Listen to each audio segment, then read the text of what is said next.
what I realized is, and I knew this from when Baz and I tried to capture this originally. Um, this game is weird about like capturing and about getting like some. I think originally we used Fraps for it, but then like another program I tried didn't just would not capture it at all. And I think that's what you were running into last week when I was trying to stream it through Discord, is that the capture that Discord was doing just wasn't grabbing it correctly. So what I've done now is I'm running the virtual camera in OBS and have set my Discord to use the OBS virtual camera as my camera as opposed to my webcam. And so what you're getting through Discord is a separate output from my OBS to the one that is actually streaming. But the problem is that I don't seem to be able to make it use the audio output from OBS. I mean, I probably could, but the issue there would be that would be replacing my normal mic audio, so then you wouldn't be able to hear me. So yeah, it's a little bit cursed, like,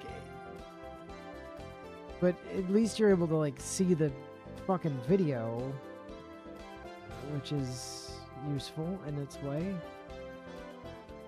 I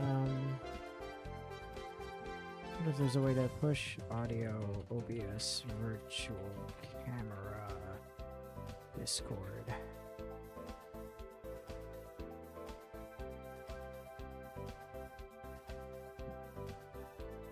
Okay, yeah, I had a feeling it was going to be something like that. I really don't want to go through that. I could use a virtual audio cable for it. I've done that in the past, but it's a big setup thing. And what I'd have to do is route the output from OBS to the virtual, and then also route my microphone audio to the virtual, and then plug that virtual into OBS, and it's a whole fucking thing. So we're not going to do that, but we are going to have you with less delayed video today. So that's a plus, right? We're in a better position that way. Things are less delayed. You're still not going to have the audio, and that's sad. It would be spelled ultra, huh? Bio says that it would be spelled ultra modded, not ultra moded. Willow. Oh, I have a typo. Okay, noted. Thanks, Bio. He's referencing my stream. No, I figured as much, but yeah. So there you go.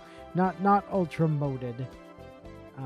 Listen, I was very tired when I set up the first stream. I wonder if I could.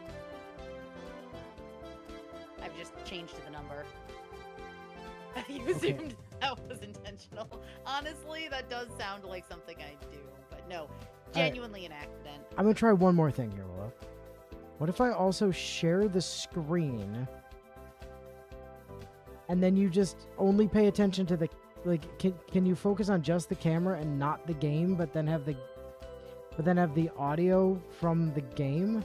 Does that work? Have I solved it?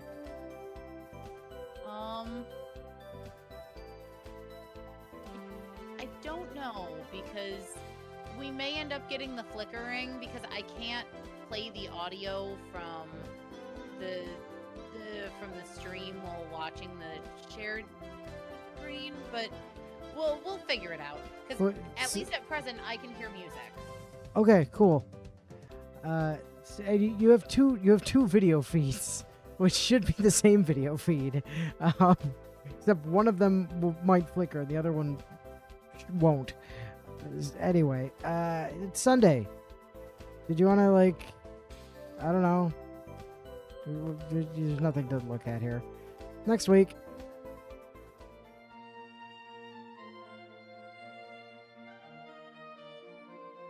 Hey, first person perspective. Ah, sorry. Virginia yawns and stretches. Time for another week of the grind. Wait. Oh, what?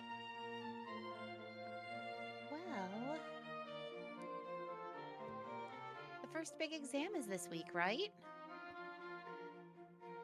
Sure. Who's giving the exam? What are we expected to know? What then? No idea. Aren't you supposed to know these things? Your family.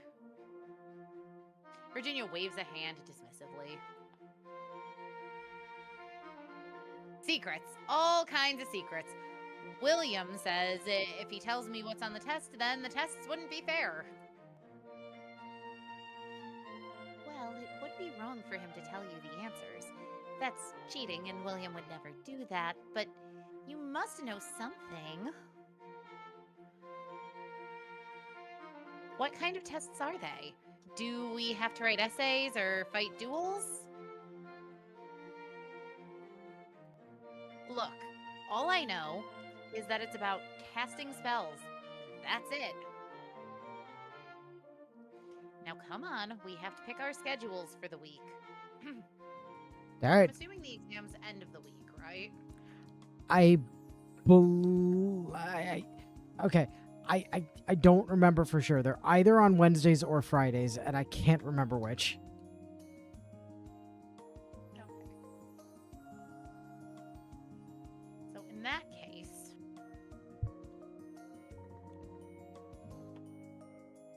I'm going to go.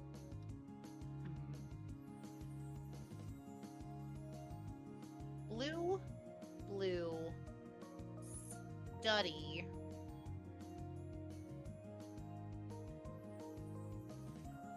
red sleep. All right. Get her done. 3 and 3 on blue. Yes. Okay. So I didn't need to do quite as much blue as I did, but I wanted to get spells. And we got light. Costs 1 mana, and lights makes a light. You got magic flashlight. Congratulations.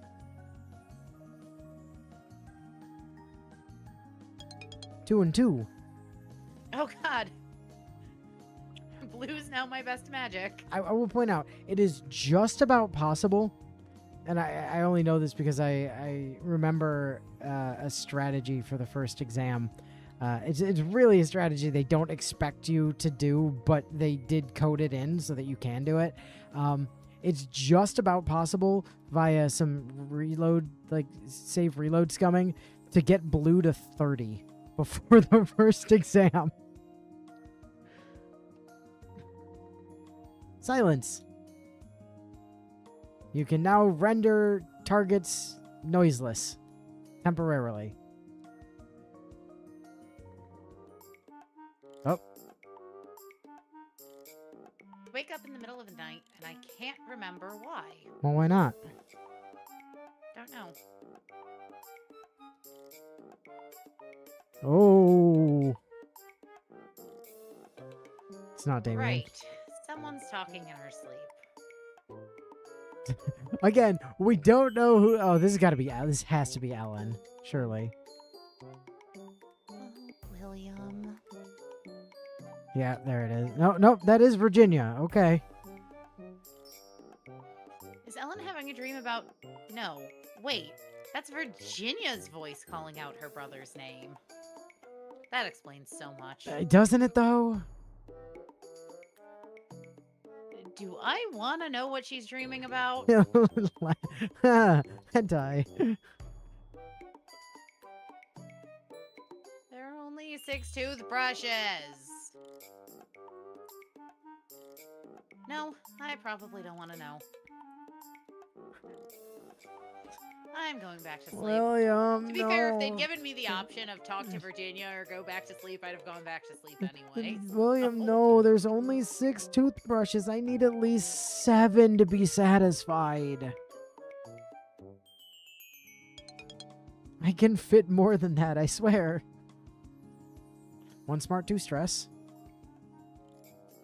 And Ellen.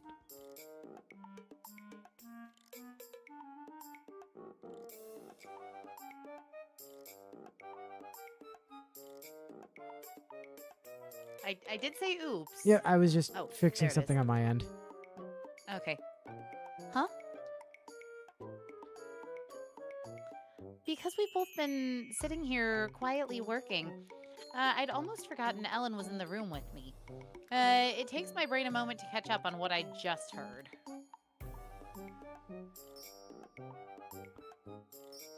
What do you mean, oops? Well, it sort of worked, I think. I'm just not sure.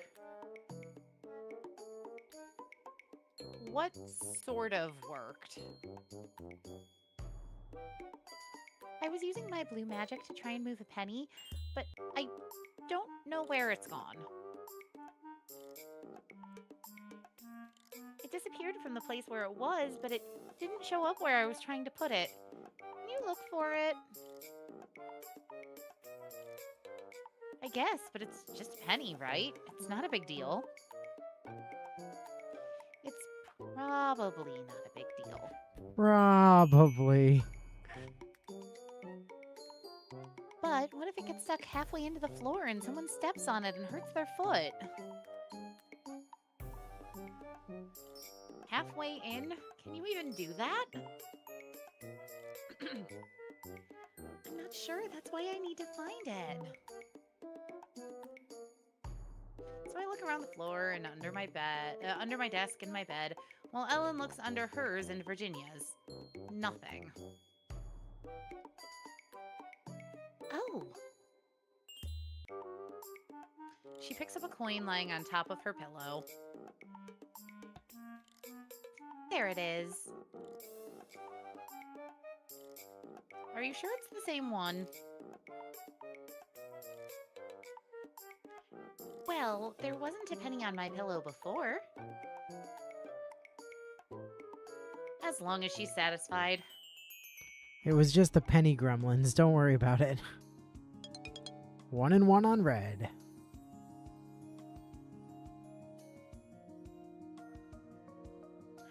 I will be holding an extra review session after class for students wishing to prepare for tomorrow's exams.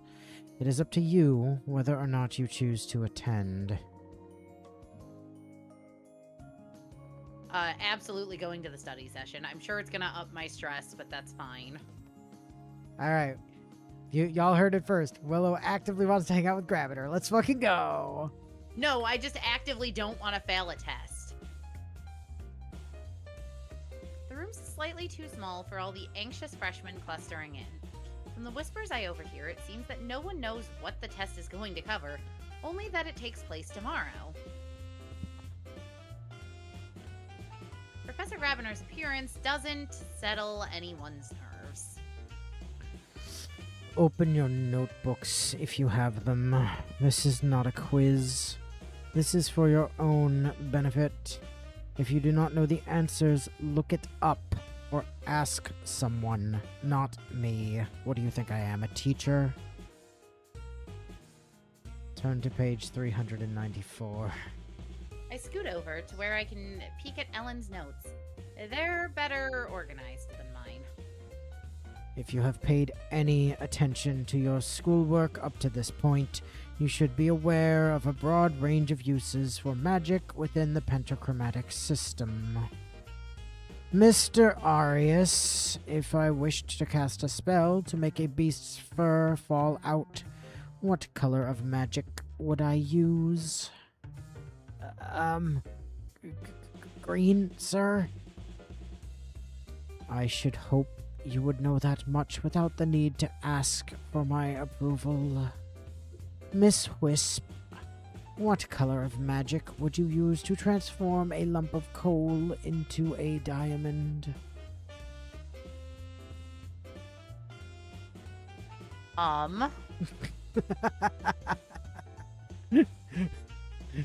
Have you been paying attention, Willow?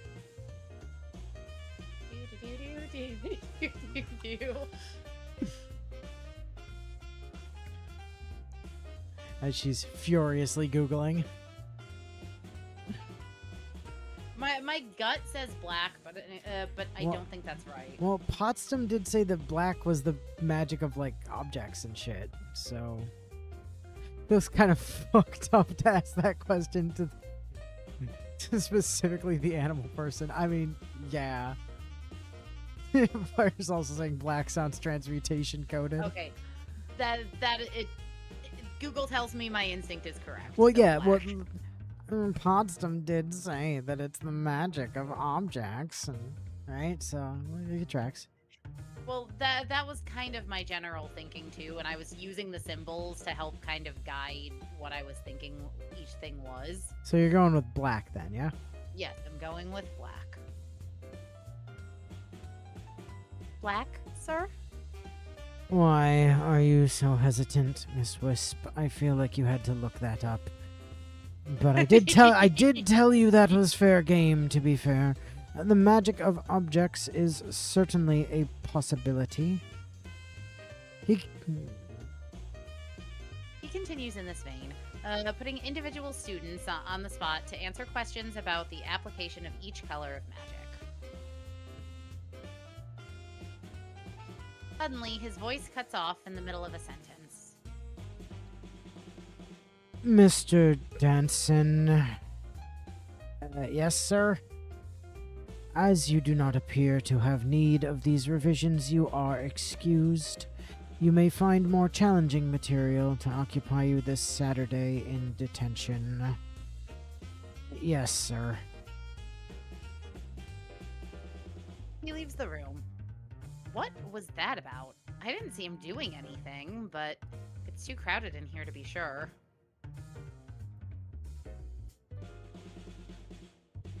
I hope all this revision is worth it. It's wearing me out. Smarts and stress go up by 1. Kinda saw that coming. I awaken to a knock on the door.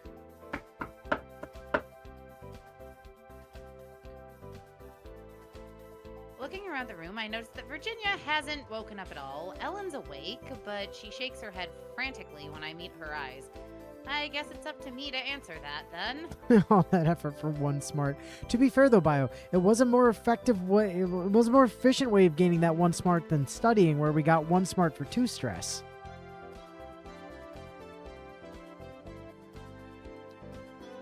I pull on my robes and go to see who it is. I put on my robe and wizard hat. Joyous morning to you, Willow. Hi? I came to deliver your exam schedules. This is a solo exam, so each student has a separate time slot. Report to the listed room at the time indicated to receive further instructions. Further instructions at separate times. This exam process is very unusual. And please pass on the schedules to your roommates. She waves and goes on her way. No stress. It's after class. The instructions said to be at this room at this time. The door's closed and I can't see inside. Someone else might still be in there taking their test. Well, too bad. I don't want to be penalized for being late. I rap quietly but firmly on the door. And the world starts to go surreal.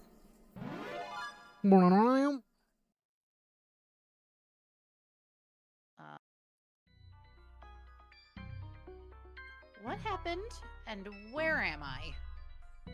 You are now in Dungeon Level 1, Layout 5B. What? Who said that? The exit from this dungeon lies beyond the wall in front of you. There are no doors in your room. You must use magic in order to escape. Good luck. Magic? What am I supposed to do?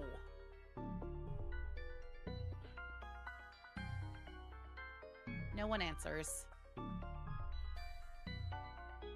This must be the mysterious test that no one would tell us about. Probably a good idea to watch out for trolls down here. Here they have a tendency to find their way into dungeons. Thought you ought to know. What happens if we fail? Are we stuck down here forever, bricked up like the cask of Amontillado? Surely even Professor Grabiner wouldn't be that awful. So I have to use magic. But what kind of magic? If I only get one choice.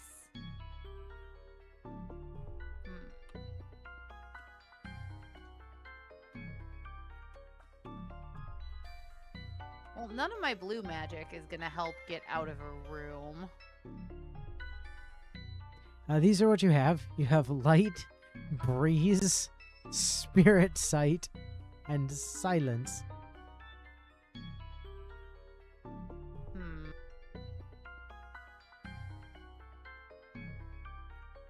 You know, weirdly... Can I read back over what Spirit Sight does? Yeah, absolutely. One second. It detects nearby sentients, including ghosts and creatures of the other world. Is it weird that my first thought is if I check for ghosts, maybe the ghost of a student who failed can give me guidance? I mean, hey, it's a thought. Is that what you want to? Is that what you want to try? Yeah, sure. Why not?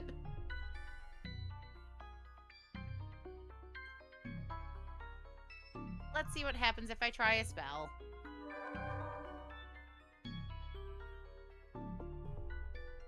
Apparently not much. Okay. Okay, should you try something else? Oh. Wait, something's happening. I'm back in the school? Miss Wisp, did you have a plan, or were you flailing blindly? I did in fact have a plan, yes. Huh? Would you care to tell me how you intended to get yourself out of a walled room using mind magic?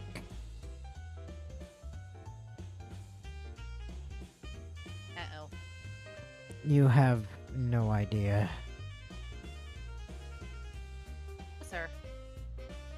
I had a plan. For your performance, you have earned 5 demerits and detention tomorrow. There, you may consider what options might have stood you... What? There Stood you... and Wiser's dead. Yeah, okay, it just seems like a weird phrasing. Dismissed.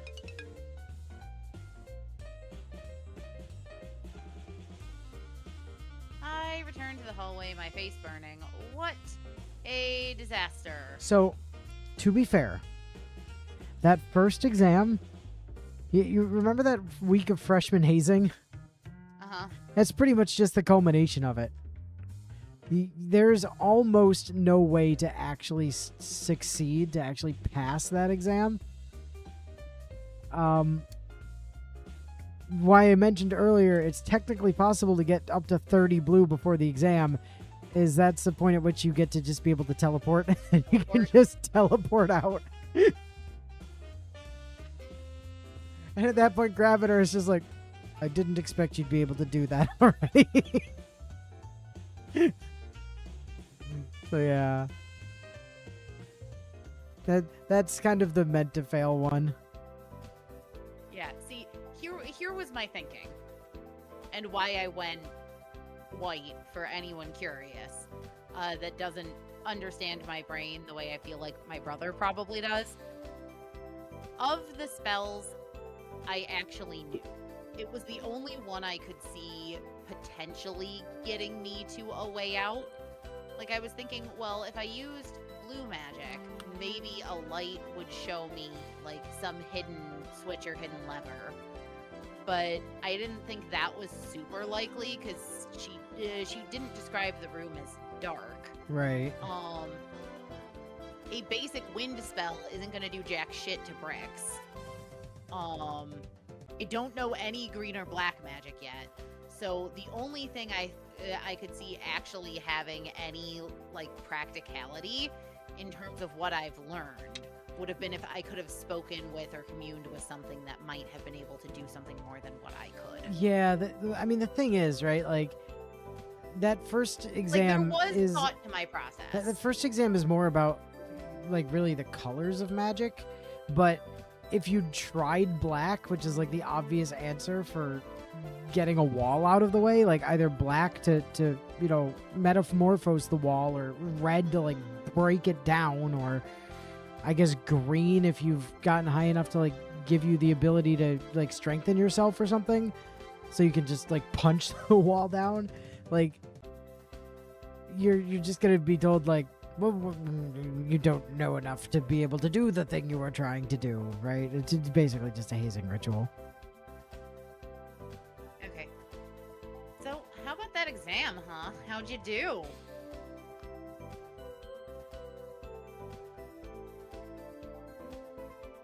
It was a disaster, and now I've got detention. Oh no! Are you okay?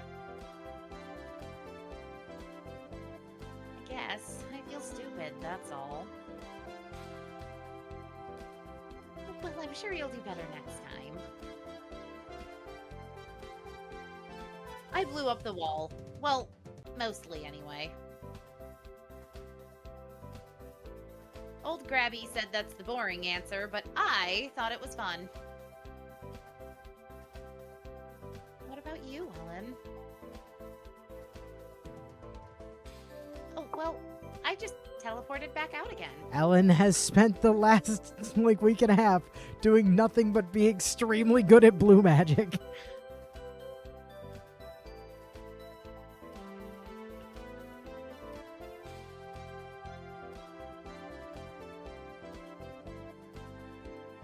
That makes sense.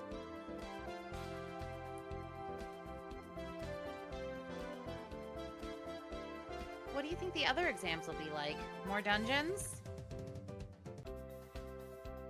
Probably. Weird how exams are more fun than the classes, huh? She was practicing teleportation earlier this week, and it's a good thing she was practicing on a penny, because God forbid she teleported herself halfway into the floor instead. I don't think they are. Eh? So what are you guys doing today? Moment, there's a knock on the door. Well, we know what you're doing. You're going to detention. Yeah, I'm going to detention. Is that the allowances? Why didn't they just push them in? I'll go check. You are this room's designated door answerer.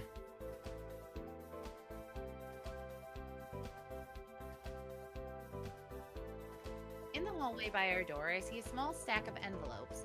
The normal ones with the allowances in them, and a larger brown padded envelope addressed to me. My parents sent me something. I go back inside and hand out the money to the other girls. What have you got there? Something from my parents. I don't know. It's absolutely covered in tape. It's gonna take me a few minutes to get it open. Boy, that tracks, doesn't it? Yes, it certainly does. Mom must have been the one to wrap it.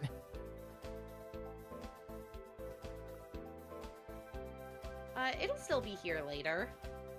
Fuck you, Virginia. We're not leaving you alone with our fancy present so you can open it on us. I guess. maybe I'd rather look at it without my roommates around anyway. I have to go to my detention now. Good luck.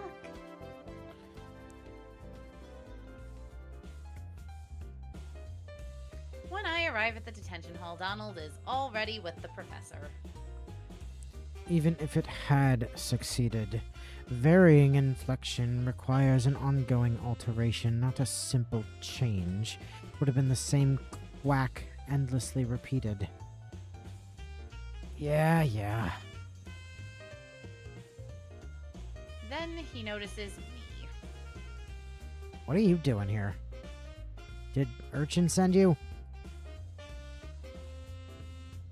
No. Not everything that happens in this school has to do with you, Mr. Danson. As it may not serve my best interests to correct your technique, I chose instead to address your sense of humor. The sophomore exams involved a large number of jerseys, which means their dungeons need cleaning out. Without magic. Get to it. Yes, sir. Now for you, Miss Wisp. He hands me a strange object that looks like some kind of child's toy. It's a large silver jingle bell imprisoned in a tiny wooden cage. Two colorful discs held together by narrow bars all along the rim.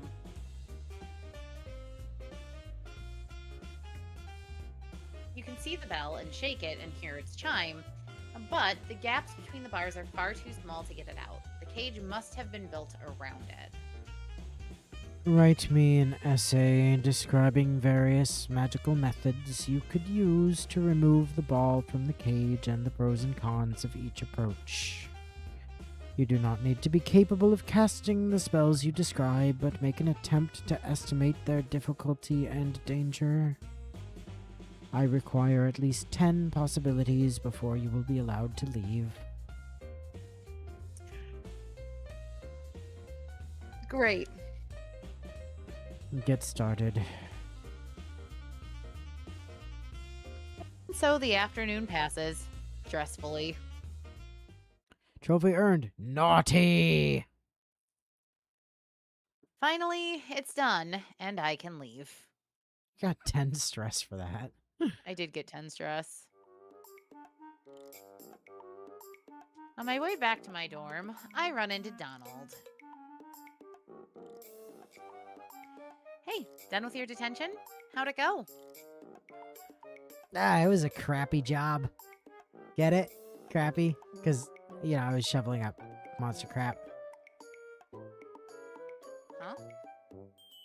I was cleaning up after jerseys. Football jerseys? Oh, right. You're a noob. I forgot. Imagine a horse about as tall as a cat with bat wings and a long forked tail. That's a jersey. Like the Jersey Devil.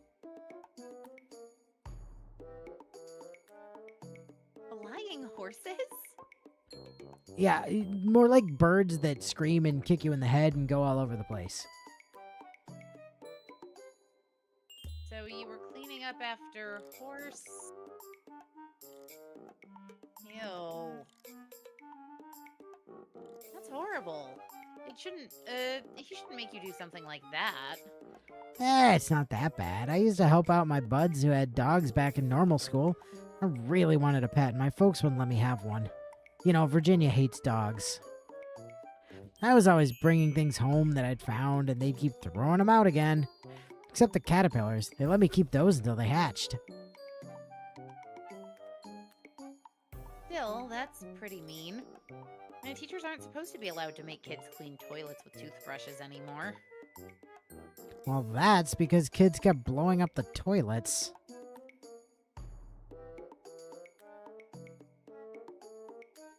Hi, Mercy. What was my cat doing? Ivy, no. You don't get to follow Auntie Mercy. Ivy, yes. No, she can gets to go downstairs without being stalked by a cat the entire time. Incorrect. There are 2 more cats downstairs to stalk her yet. You wouldn't. Of course not. Anyway, see you around. Same time next week. God, I hope not. He waves and walks away. Next week, detention again? I hope not.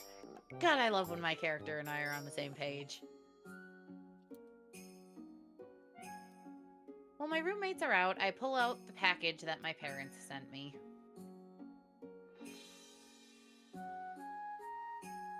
Well, it's not a package, really. It's... Well, not a package, really. It's not a box, just a big envelope wrapped up in tape. I try for a while to pull the tape off, but it's not coming. Eventually, I pull out some nail clippers and use them to make a small hole to tear it apart. Inside is a letter, and a small newspaper, my old school's paper, and a stack of photographs. There's Mom and Dad waving at me, my house, my backyard. They haven't forgotten me after all. It's been quite a while, but it'll still be quite a while before I get to go home. Not until Thanksgiving. But they're not really that far away. If they needed me, they could come and get me. I've been here for about a month now. I guess I'm getting used to this life. Alright, onwards to the next week.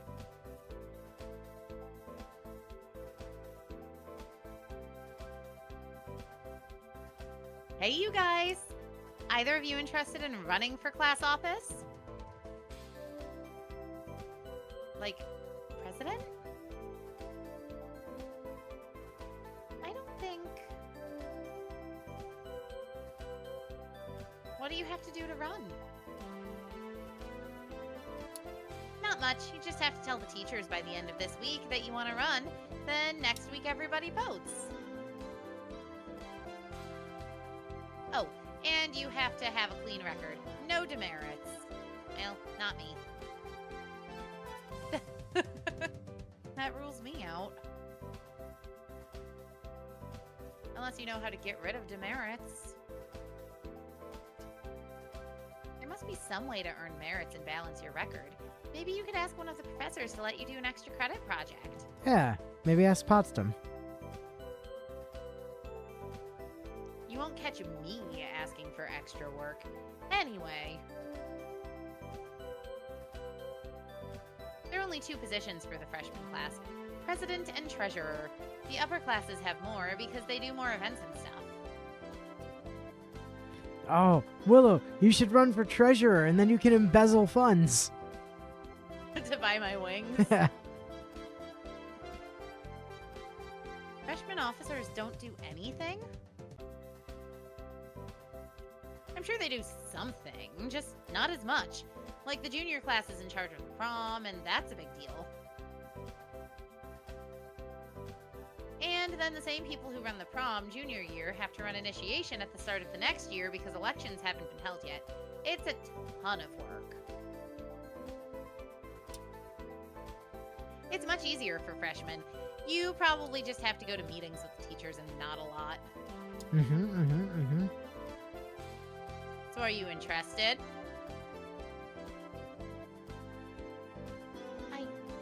No one would vote for me. I'd vote for you, Ellen. But that's why I'm asking. See, Minnie Cochran is obviously going to win president. So it's not even worth trying for that, but the treasurer position's open.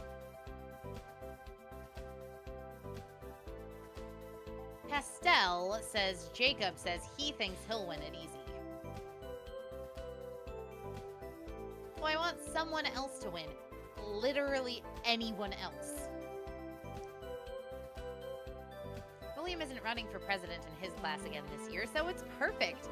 He can endorse a freshman candidate, and then they're sure to win. I'm not sure that's... why don't you run?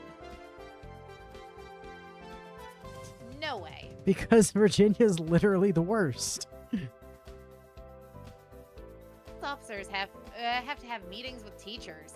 I see way too much of them in class already. Speaking of which, we need to pick our classes for the week. All right, Willow, what's it gonna be? Let's see.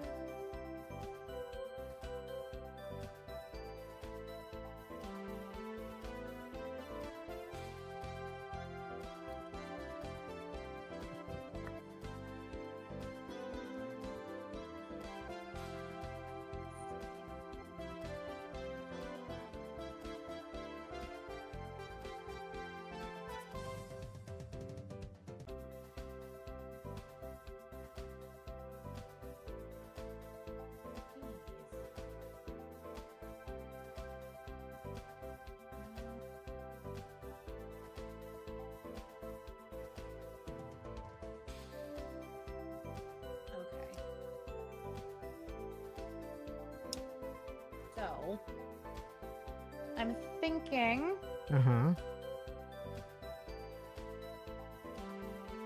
red, red, Red, blue, blue, white, white, sleep. slip.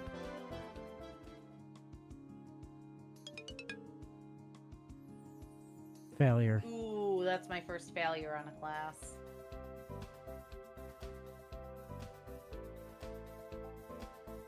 When I get back to my room this afternoon, the others are already there and they don't look happy.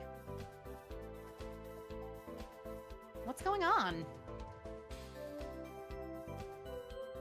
Horrible Donald left a box of cat poop on our doorstep during class.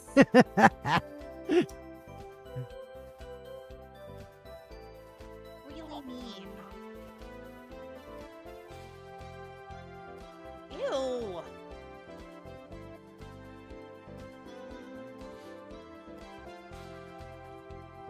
I can't believe he kept it. Kept what? His detention was cleaning up Jersey poo from the dungeons. Professors can make you do something like that? They should have done worse. Well, then you would have been pranked worse, Virginia. They probably will once I tell them about this. You're gonna tell on him? He's gone too far. He has to stop. I suppose, but I don't think more detentions are gonna change Donald. Red time. Success, 2 and 2. Way. And you got push object. Shove a target 1 square in the direction indicated by the caster. Blue magic. 2 and 2.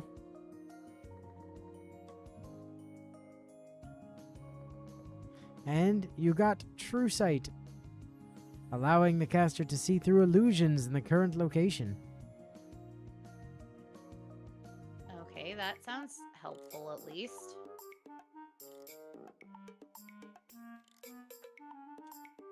I'm getting ready for dinner when someone knocks on the door. Hey! Virginia's not here. Yeah, I was looking for you actually. Want to earn some easy merits? How? Come with me.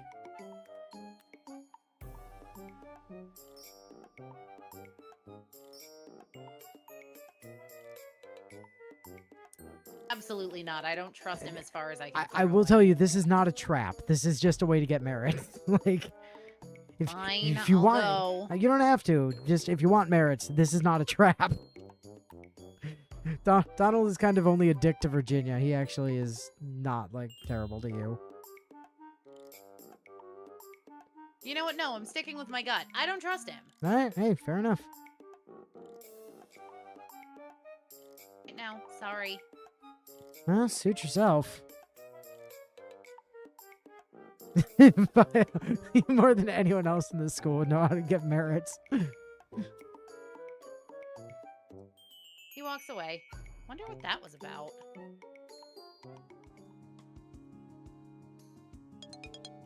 2 and 2 on white magic. Reveals the emotional state of a target. Yeah. You could get to be an empath. That was always super useful for Phoebe. Bye-bye, stress. And thus are you unable to run for office. That's fine. I didn't want to anyway. So, are you gonna do it? I don't think... Aw, come on. I'm not the sort of person...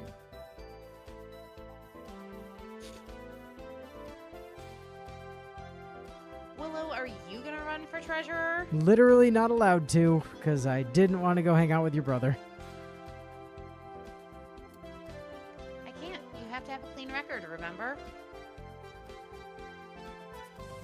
Right.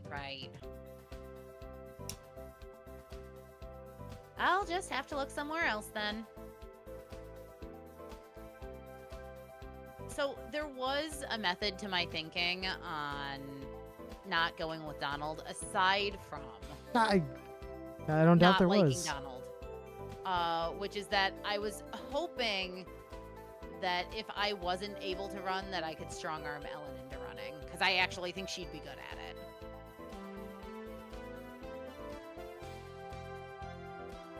She leaves the room. Ellen sits on her bed and brushes back her hair. Such a strange thing to get worked up over. Well, she is very competitive. If it really matters so much, she ought to do it herself instead of trying to get everyone else to do it for her. I shrug. I suppose. Do you think her brother will do what she says? Promote someone just because she wants him to? Probably. She is his baby sister. He looks out for her. He's so sweet. Oh, he is he? Ellen, do you have a crush on William? What? No. Maybe. She sighs and flops back onto the bed. Yes. Option 3.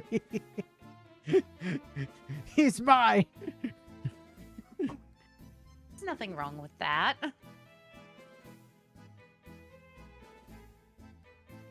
Okay, you like William, so what's the problem? He's cute, he's responsible, he's a good student. He's 3 years older than you. He's popular. So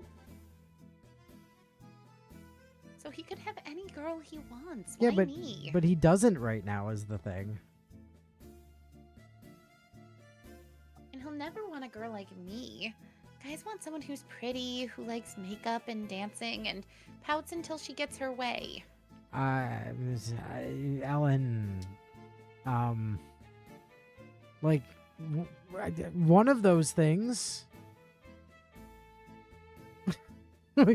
One of those things.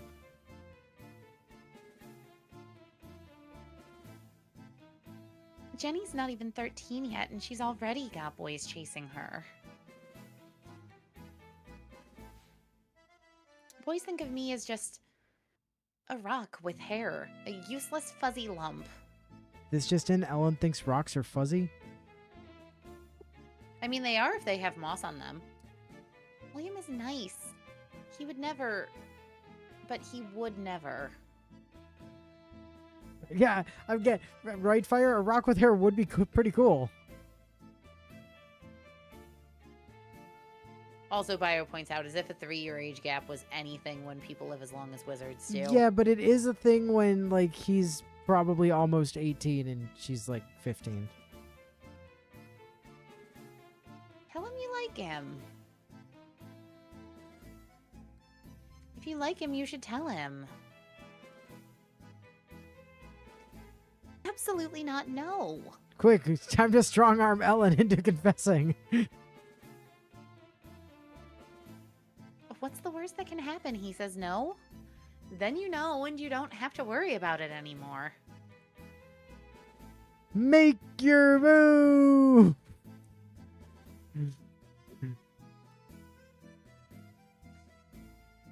And what if he likes you, and you're just wasting time not knowing? Oh, shut up, you. Shut your whore mouth, character avatar of me. Well, that's not very likely. Okay, suddenly I'm with Ellen on this one. I'm changing sides in this argument.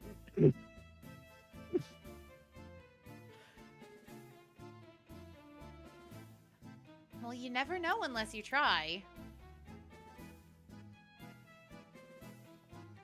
We're horses. We're supposed to be daring. You're a horse. Literally the first words you said to her.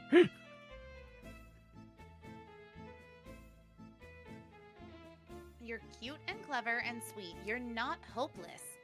Maybe he likes you, maybe he doesn't, but there's only one way to find out. I'll think about it.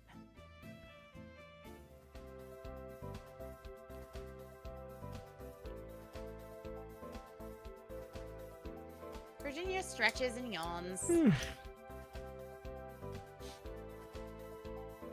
So, are you and William working on a plan to take over the class today? Well, we can't today, exactly.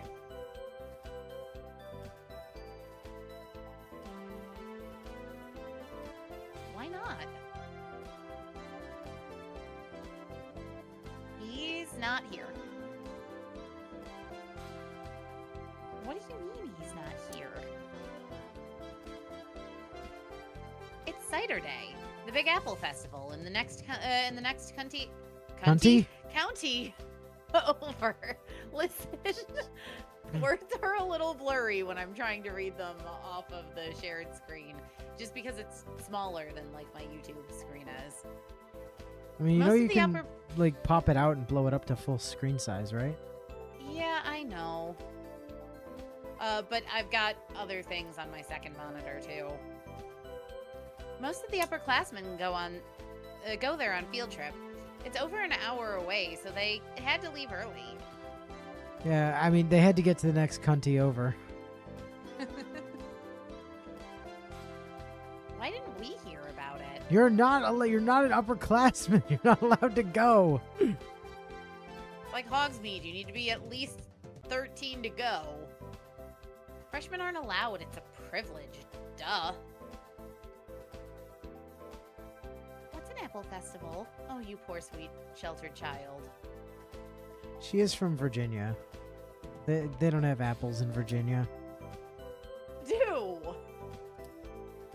It's a harvest fair. Don't you have those where you come from? I don't know. They get a big old-fashioned cider press and set up on the green so everybody can watch the apples be crushed, and then they sell jugs of it. There's a lot of food. Apple donuts, apple sausages, apple upside-down cake, caramel apples, squished apple syrup, squash apple syrup. Squash apple soup. Oh, well. Again. you fucked that up just about every way you could have without changing the word apple. Squished asshole syrup.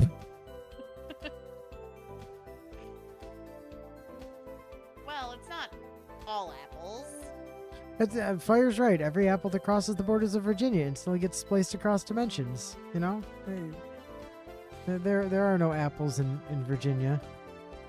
Saber's Lighthouse memory. Yep, good old Saber's Lighthouse.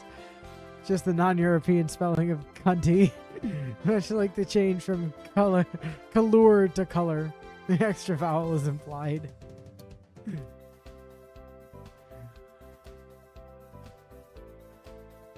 Big bake sale, craft sale, art contest, and there's fiddlers in the day, and then a contra dance in the evening.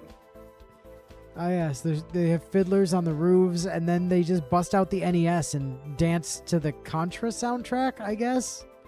Willow, what's a Contra dance? No idea, honestly.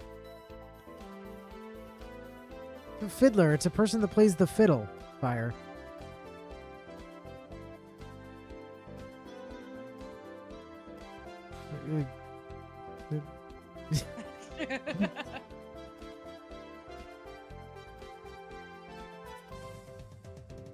From the look on Ellen's face, she has no idea what a contra dance is, but she's not gonna ask.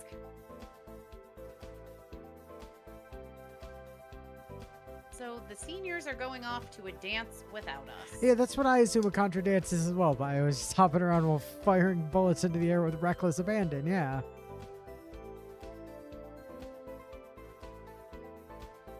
Well, it doesn't matter. What should I do today? Hey, you want to go to the mall? No, I'm gonna study, because going to the mall's pointless, because I don't have the money for my freaking wings, and you won't just cheat it in!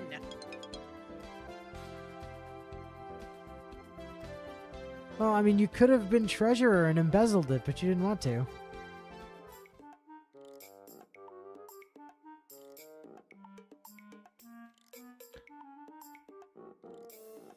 After dinner, I'm walking back to my room with Ellen and Virginia when I notice a small box sitting in front of the door.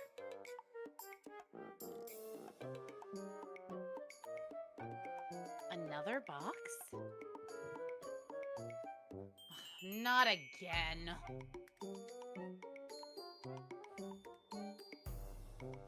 She pulls back a foot to kick the offending object and then pauses. Hey, Willow, this one's for you. Me? I peer down at the box. Sure enough, it says to Willow in flowing letters. Nothing about who sent it, though. One of Donald's tricks. Why would he send it to me? Revengeance for you not wanting to go... I think it was like make candles with him. Is I think what you were doing. Hey, Willow, this one's actually for you, she says moments before resuming the motion to kick the box. I guess I'll open the box. I don't know why anyone would send me a present, but... Oh, I don't know why anyone would send me a prank either. Let's see what it is. I pick it up. Too heavy for clothing. It opens here. It's... Ronald Weasley! It just starts screaming at you. Oh. It's a pie! Oh, somebody sent you a pie. Cool. A golden, flaky pastry lattice covers a filling of spiced fruit, probably apple. Ellen wouldn't know. They don't have apples in Virginia. But how did it get here? Some upperclassmen must have brought it from the festival, I guess. Well, we know like 2 upperclassmen. No, we know more than two. There were those girls who were dicks to Ellen. Oh, that's true. That's true. Ooh, maybe it's from William. Someone did just dump a pie outside our door, Fire. Yes, that is accurate.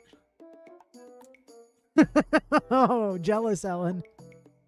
Why would he be sending Willow a pie? Why wouldn't he be sending me a pie? I'm the one that doesn't know what an apple is. What, our Willow isn't good enough to send a pie to? Ellen looks away. Oops. Virginia doesn't know about Ellen's crush on William, does she? He would probably have left a note if it were him. Maybe it was Isabel taking pity on us poor freshmen. Oh yeah, that girl from your hall that told off that lady what was being a dickbag to Ellen. Do we have a fridge or anything? Nope, you're just gonna have to eat it. Shut up and eat a whole pie in one sitting. You can't just eat a whole pie. Ellen, yes you can. We prove that on a weekly basis. That is true. Although it takes usually between 6 and 8 of us to do that. All right. Willow, you want to just eat the whole pie just to prove Ellen wrong? Share it with your friends or just chuck it in the trash? So I feel like I'm going to end up getting weird points if I try to eat the whole pie by myself. So I will share it with my roommates because I'm not throwing away my my random hallway gift pie. It's like a 70% chance if you put a pie on the floor, it'd be stood on. Yeah, there's like a 95% chance that if you put a pie on the counter at Willow's house, it will be stepped on by a cat. True story. That is accurate. Ivy likes putting dents in baked goods. Yes, and they are improved by the cat dents. It's not. We'll share. Let's go back to the cafeteria and find some plates and forks. Doesn't say share it with friends, that would imply you weren't sharing it with Virginia, which is unfortunately not the case.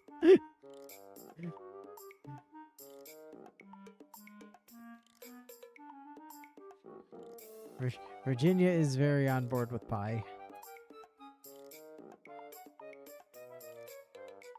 I'm not sure. I don't know if I like apple pie. I've never eaten it. I told you they don't have Monster. they don't have apples in Virginia. Yes, they do. Send a slice to everyone but Virginia. What? How can you have never had an apple pie? That's like a requirement of American culture. Yeah, but they don't have them in Virginia. Aren't you supposed to be from which culture? I'm an American first. I grew up here just as much as you guys did, Anyway, if you aren't sure, this is the perfect time to try some, right? If you don't like it, Virginia will eat your share. She's a glutton. You've been voluntold. You bet. We split the pie amongst us, and it is delicious. You know what I've just realized? Delicious is a one-letter difference to delirious. It is. And the R is like effectively right above the C on the keyboard. I mean, it's not the next row up, but it is like directly above it. Okay, I'm gonna run downstairs real fast because I need to hydrate. Okay, make sure you take Ivy with you. She's probably gonna follow me because she's currently on the cat tower behind me, and anytime I move, she moves. Vivi, chase. You following me downstairs, pretty girl?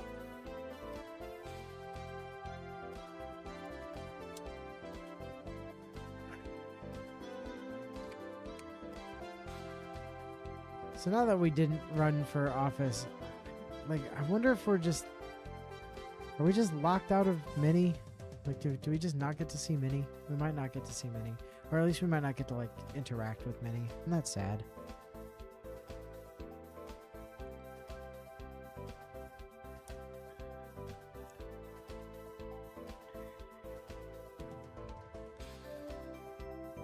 Nice sentiment in all Virginia, but when the Wizard High Council inevitably asks you to commit treason against your home country, are you seriously dumb enough to tell them no? I mean...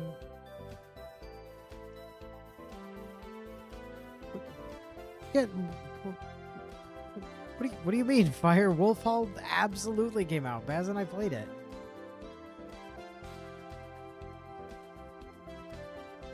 But there were also 5 announced sequels to this, and so far only one of them is out. We only have Butterfly, or we only have Horse Hall and Wolf Hall. Butterfly Hall is supposed to be the next one, but there's not been any like announcements on that. Yeah, no, we played Wolf Hall. It's on the channel. I kickstarted Wolf Hall actually.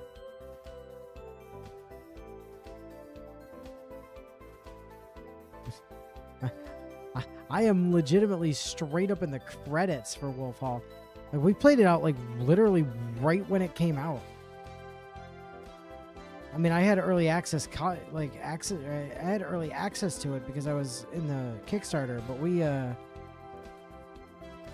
played it, you know, when like 2021 when it came out.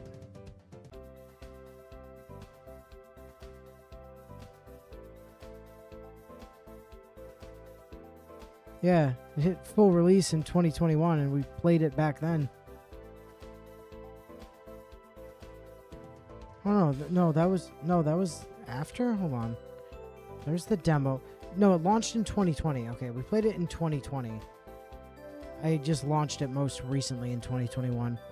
Yeah, well, that's because it's in the Magical Diary playlist. It's all in the same playlist.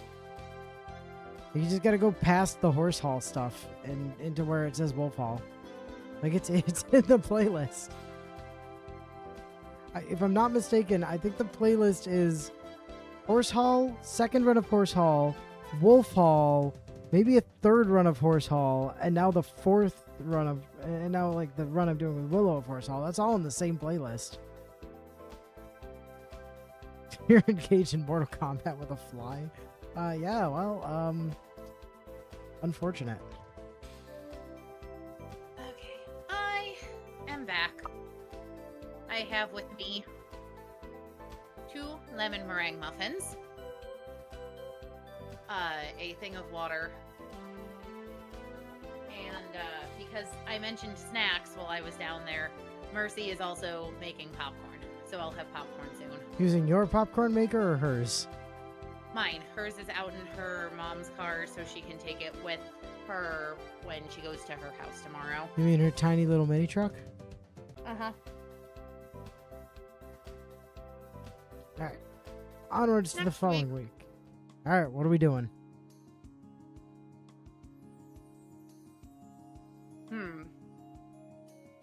All 3 seasons of Horse were before Wolf? I just remember there were 3 of Horse.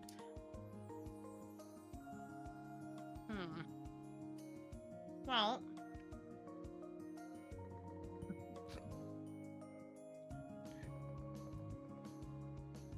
I'm thinking red, white. Red, white. Blue. Sleep.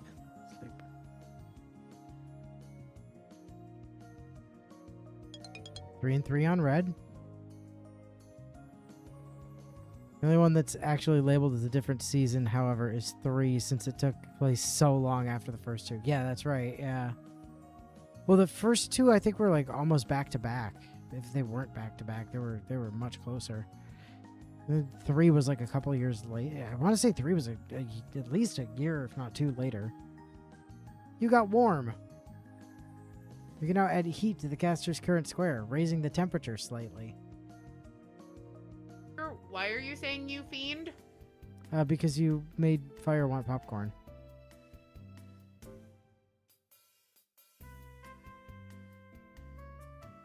As I crossed the campus on my way to breakfast, I noticed there are a lot of clumps of people standing around out here. What's going on? Well, I can kind of answer that, Fire, because if you don't learn any of the magic, if you don't go to your magic classes by the end of December, they just expel you for not going to class. Like, for not learning magic. So you do have to at least attend your classes. It was 4 years later. Jesus Christ.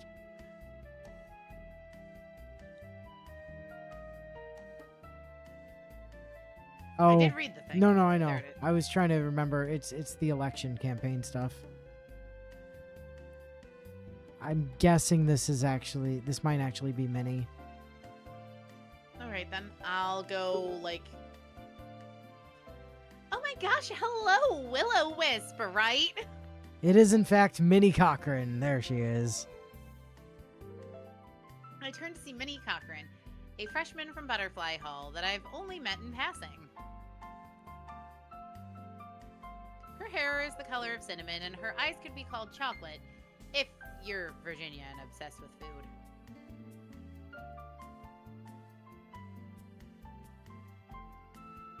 Hi. Oh my god, twinsies.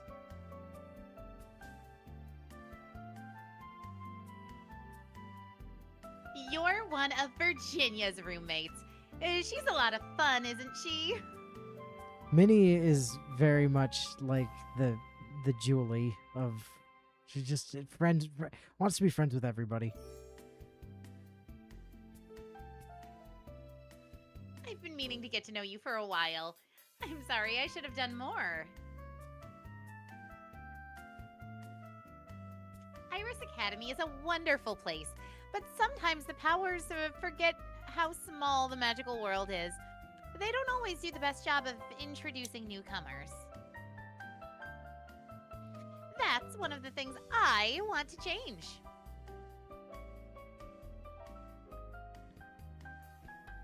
We need class-wide events early in the year. Not just parties, but a chance to learn about each other and all our different customs. It's okay, Minnie. We can't blame you for your ignorance. Yeah. So, if I'm not misremembering, and I hope I'm not, I hope this was in the first game as well. Minnie is actually going to be super important to us, considering that you don't want to go to the mall.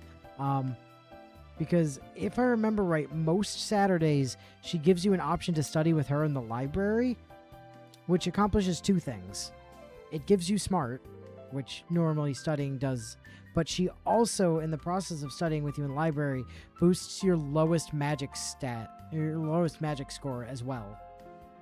So really like shore up. She's gonna be my best friend. Yeah, Minnie is the best. I fucking adore Minnie. She's so good. That would help prevent misunderstandings, don't you think? You're not allowed to learn anything here unless you explicitly ask about it. Yeah, Minnie did look... Well, all the characters look different in the first game, yes. Before I can say a word, she continues. If you have any questions or you need help with your spells, you can find me in the school library every weekend. Oh, we will. Don't you worry about that, Minnie. Also, the teachers sometimes list extra credit projects in the library. It's the easiest way to earn merits. She extends her hand to me, and by reflex, I take it. I hope I can count on your vote. I have so many ideas I want to put into practice. My vote? Sure. I'm down. Sure? Great.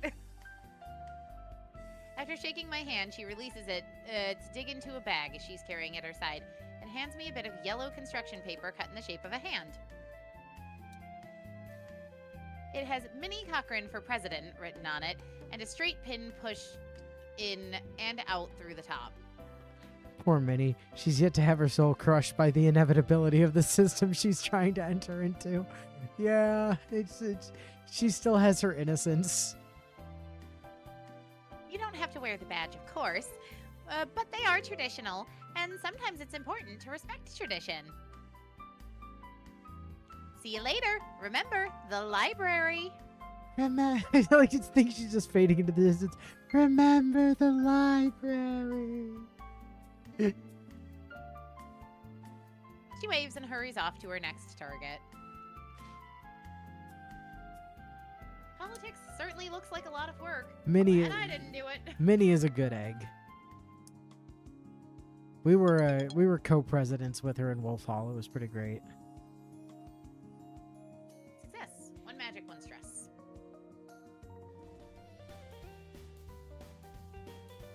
On Wednesday morning, campaigning is in full swing. All the candidates, not just in my year, but the upperclassmen too, have taken up positions on the main quad, calling out to everyone who passes and handing them colorful bits of paper.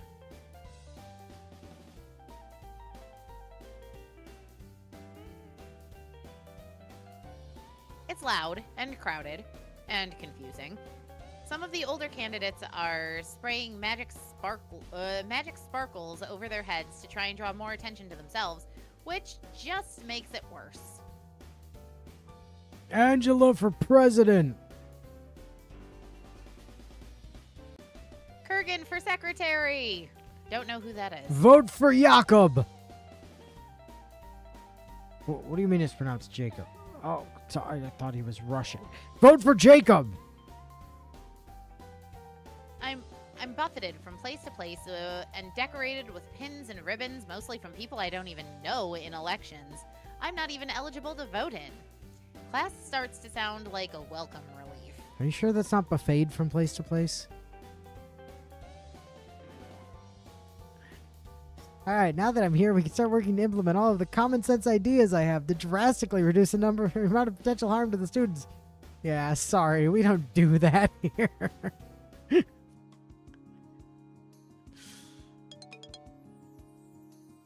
Oh, look at that. 3 white. Woo. And you get communication, allowing you to communicate understandably with a willing target.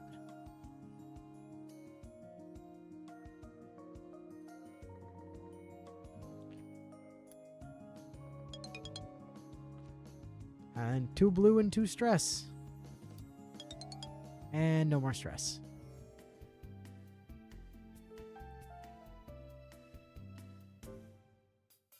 After activities on Friday, each class has a scheduled time to come to the gym, where the officer candidates will make their final speeches before elections. Since we can't vote in the senior election, there's no reason for us to have to listen to their speeches, or vice versa. The freshman slot is the last one of the day. Because it's the least important and nobody cares. First up are the candidates in the, for freshman class president. Minnie Cochran climbs onto stage looking bright-eyed and enthusiastic and says a bunch of stuff about offering a helpful hand to other students. Everyone applauds.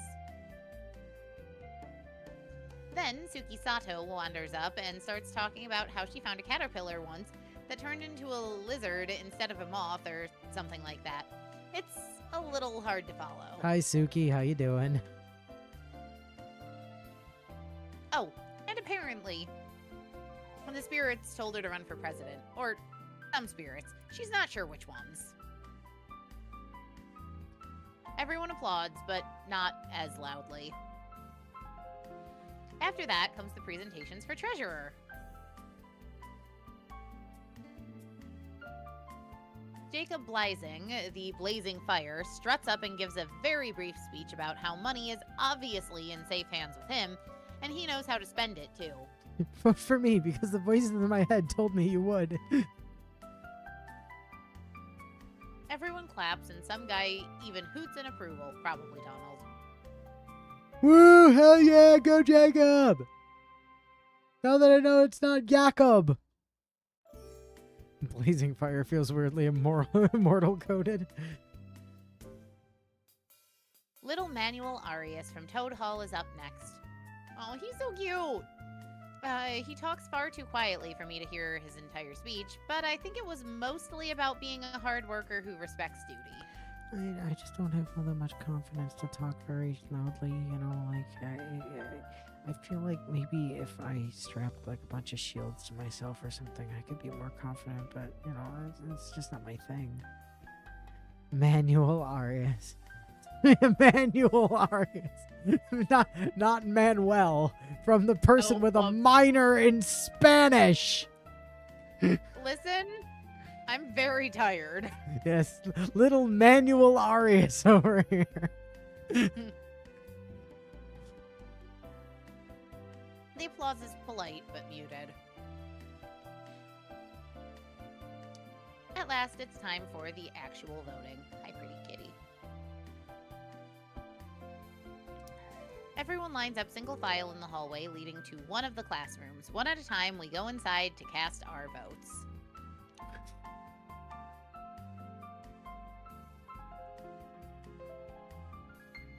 Each student is given a pencil and 2 pieces of paper containing the list of names for each office.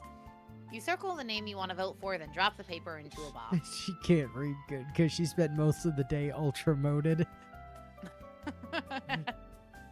All right. Not inaccurate. So are we voting for Suki or Minnie? Minnie. You sure you don't want to vote for Suki? I'm positive. And now, Jakob or Manuel?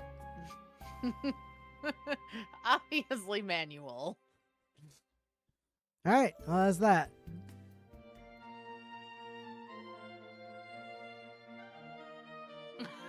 Oh, Chad is roasting you, sir. Oh, I mean, it's true. Just imagine if I tried to do that now, though, Fire. I can read even less now. I used to be better at it. After all the votes are counted, we assemble again in the gym for the results.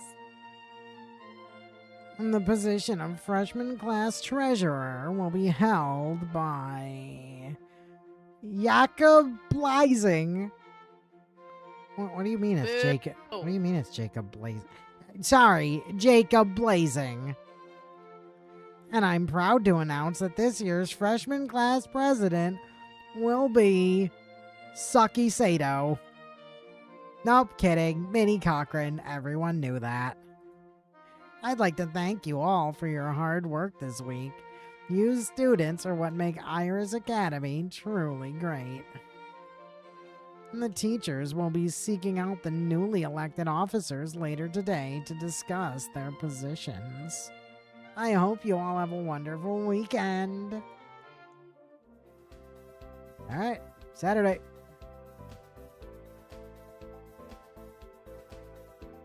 We're studying. Study.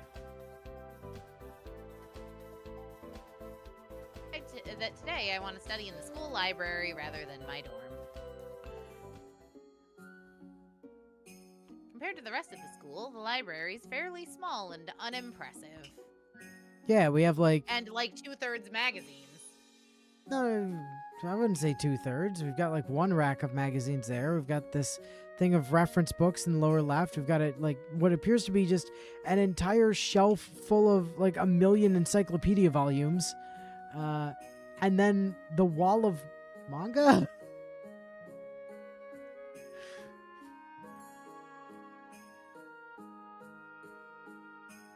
Slightly outdated set of encyclopedias. Ellen didn't really need to bring her own. And a good collection of foreign language dictionaries, plus 2 bookcases filled with books about magic and witchy history. Most of the rest looks like fiction, with a rack of popular magazines. The school actually subscribes to those?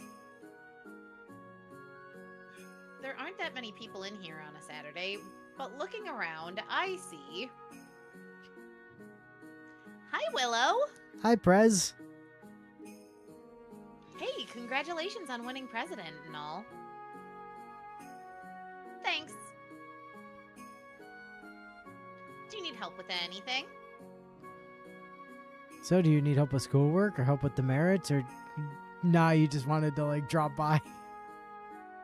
With demerits today. Let's get rid of those 5 demerits. Actually, I was hoping you knew a way for me to earn some merits. Oh, I'll help you with that. That is, if you don't mind sorting rocks. Rocks? Professor Potsdam recently received a shipment of humbled rocks for amulet making. Only they're all mixed up because to the magic poor, they're all just rocks. But certain kinds of stones are better for holding spells than others, so they need to be sorted by color and size. It's not difficult, but it will take time. The winner for class treasurer is Jakob Bleizing. Wait, what do you mean that isn't how his name is pronounced? We're wizards. Who would have a boring name as Jacob here? Yeah, right? Do that. That's fine.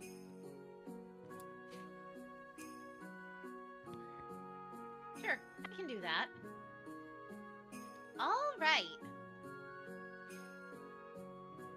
Minnie takes me to see Professor Potsdam, and then I spend the entire afternoon painstakingly sorting shiny pebbles into containers. I do get merits, but it's tiresome. You're actually in the positive. Look at that.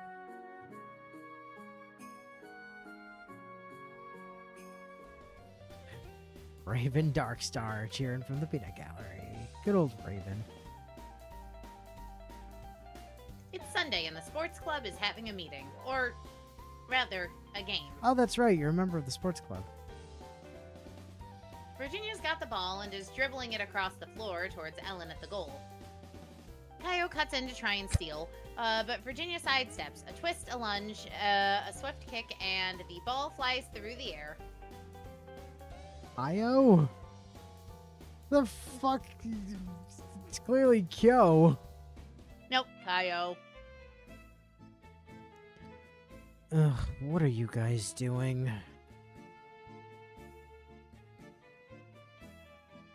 Nobody pays any attention to him until after Ellen has successfully blocked the goal. This is a sports club meeting. What are you doing here? Well, maybe I want to play. I'm a fit guy, right? Fine, whatever. All right.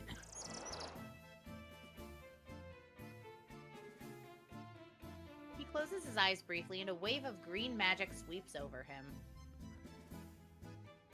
Hey, you can't do that! Do what? No magic allowed. What are you talking about? We're wizards. This is a real sport, not bounders.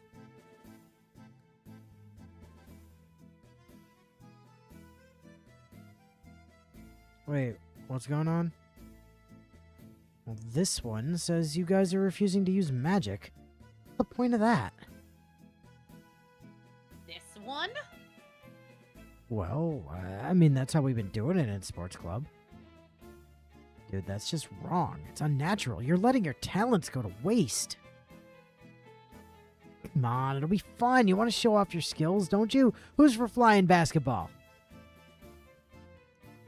No! Oh, I'm sorry, Ivy. I got loud and she got scared. There's no magic allowed in Sports Club. Hey, maybe we should take a vote on it. You're with me, right, Kyo?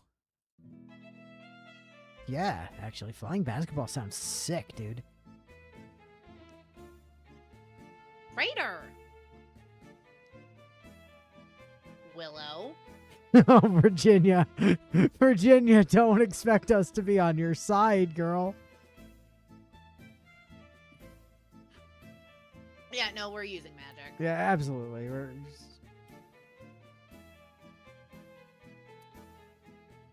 It's a magical school, and we're witches and wizards. It makes sense to play with magic, doesn't it? That's wrong. It's unnatural, he says, after using magic to boost his physical abilities to literally unnatural levels. Yeah, but he did it naturally, via magic. My very first magic happened by accident while I was playing games. See, now that's what I'm talking about. Why hold yourself back? Because that's how we play here. Oh, come on, V. It's just a game. Don't get so worked up. I literally hate you. Bye, Sounds Virginia. out of the gym. Hooray, we bullied her out of her own club. I'm just gonna let her leave. It's probably better to let her cool down on her own. I can talk to her about it later in gym class. Can we? We like You mean never that go to class I gym don't go class. to? We went there one time. She's probably just mad about Jacob busting it in on her club. But he's right. It makes more sense to play with our powers. It's training, right? Yeah, listen to Jakob.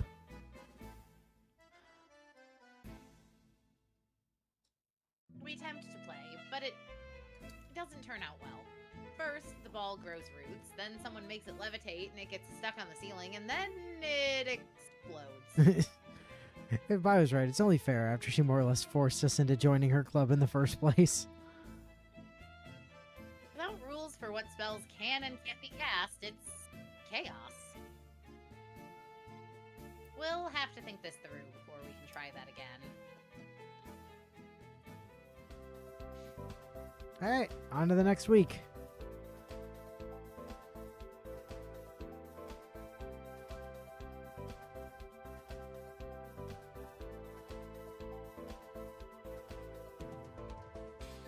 Why is she saying Happy Thanksgiving when this takes place in the US? Because it's October. Thanksgiving's in November. No, you're mistaken. And late November at that. No, again, you're mistaken. You're thinking of normal American Thanksgiving. We're talking about Magic Thanksgiving. No, clearly we're talking about Canadian Thanksgiving, which would be around this time. But this isn't set in Canada. It's Wizard Thanksgiving. Come on. No, this bothers me. I'm actually really upset by this.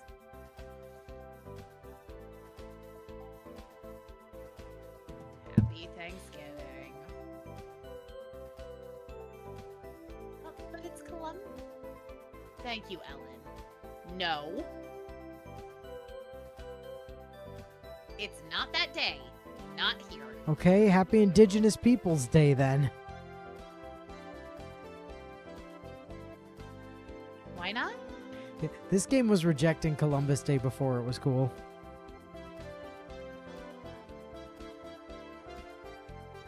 That guy caused a lot of trouble, so we don't say his name. In fact, if we have to refer to him at all, we call him He Who Must Not Be Named. My fault. I should have told you guys earlier.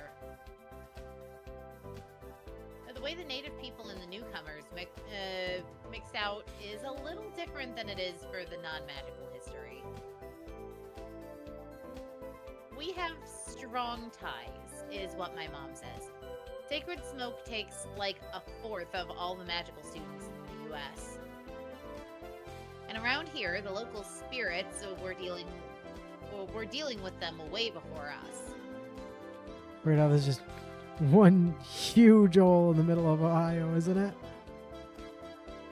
Yeah.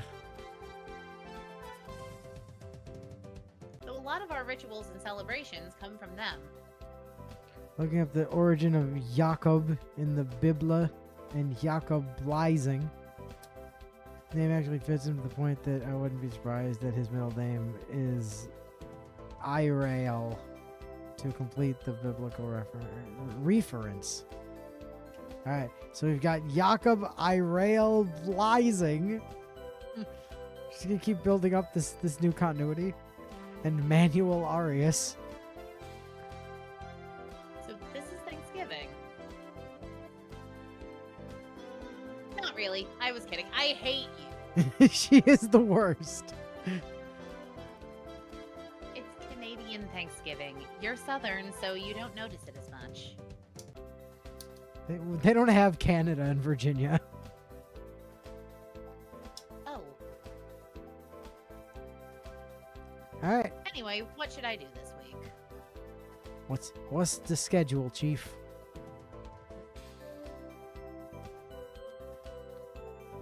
Well, Is it red, red, blue, white, sleep again? it might be red, red, blue, white, sleep again.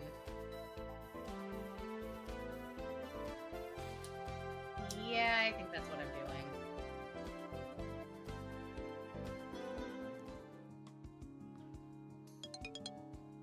2 and 2.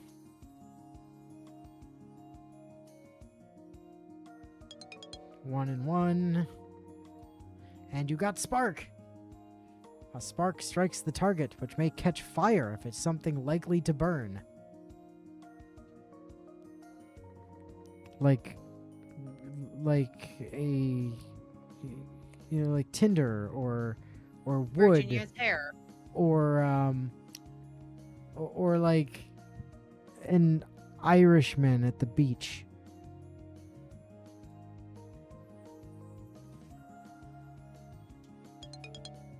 Okay, 2 and 2 on blue. And before 3 and 3 on white. Ah, just 1 and 1. And no more stress.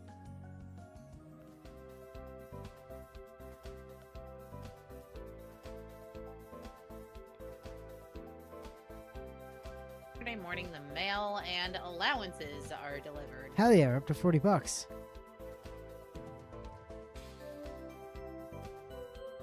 Studying! Study.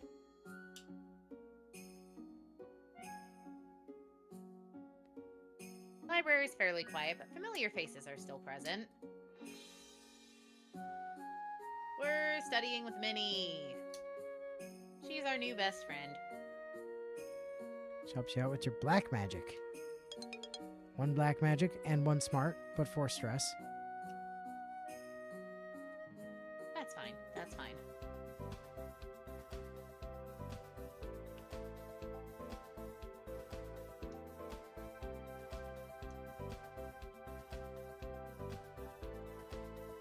Hey guys, I thought I should warn you. Next exam is Friday. Oh, great. But the end of the month isn't until next week. Don't look at me. I don't make the rules.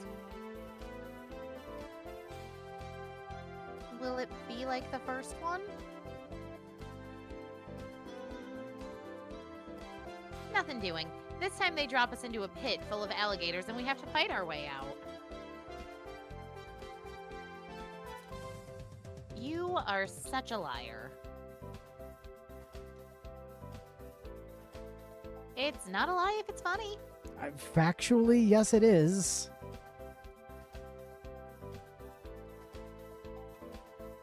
Yeah, but do you know anything real? Well, 9/11 was an inside job, but...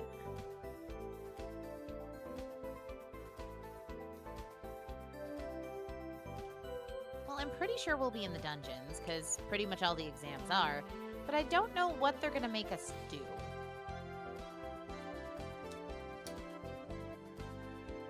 William said that after the first time, we have to cast real spells we've learned in class, so we can't just fake it with wild magic.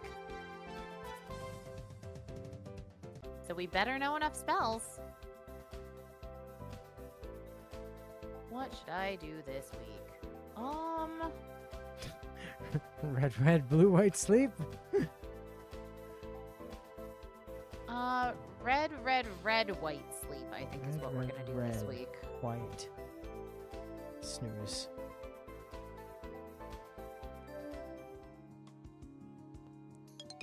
Three and 3? Okay. 3 and 3? Okay. And you got slash, which does a sharp blow to the target, causing it to take focused damage. And 3 and 3.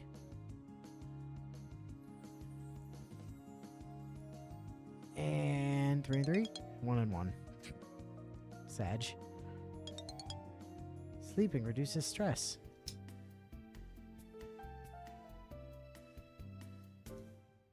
At the appointed time, I make my way to the testing room. I'm not sure why they send us to a specific room anyway, if they're just going to teleport us into a dungeon when we get there. Unless this time it'll be different? Nope, doesn't look like it.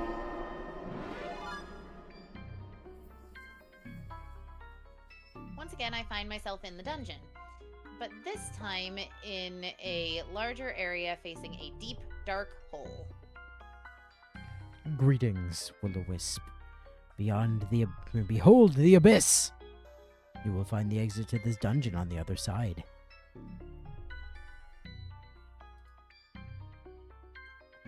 This dungeon level is now warded. You may not teleport outside of this dungeon level. You must cross the abyss in order to succeed.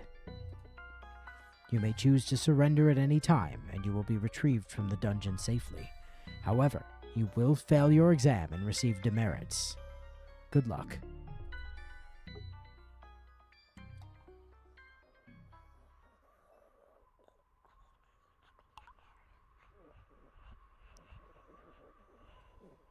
So now what? Movement and spellcasting commands can be found on the left side of the screen.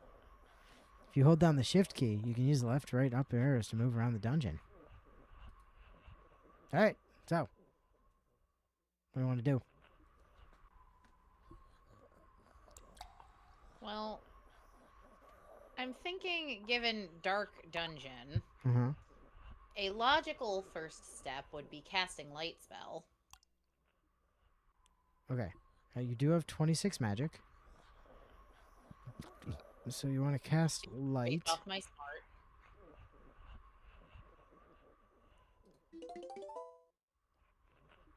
The area seems brighter.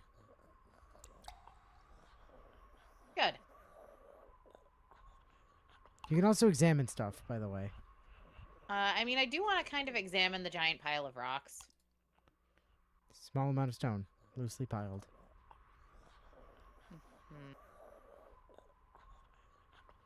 Keep in mind, there's a map. You can also, like, move around the dungeon. Yeah, no, I do see it. Examine the abyss. You see nothing. A great deal of nothing. You can't even make out the bottom. Oh, look, new stats definitely aren't correlated to any of your normal stats whatsoever. And the floor? It's exactly what it seems to be. I mean, I guess I kind of gotta go, because it doesn't look at any rate like there's anything to the left or right. Am I correct in that? Well, there's a wall there on the right. There's a wall there on the left. And there's stuff. Oh, there's a pathway behind us. There's a pathway back there.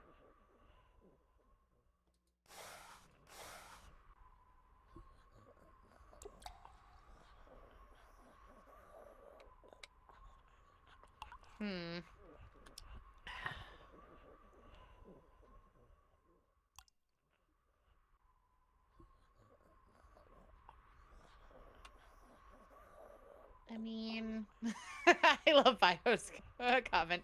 Huh, this floor sure seems to be made out of floor. Yep. The walls, they're made of walls, just in case you were curious. I wasn't. So you need to get across the gap. I do need to get across the gap. But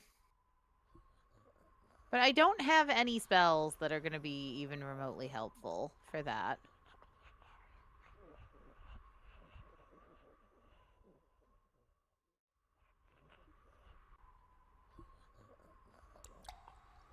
Unless...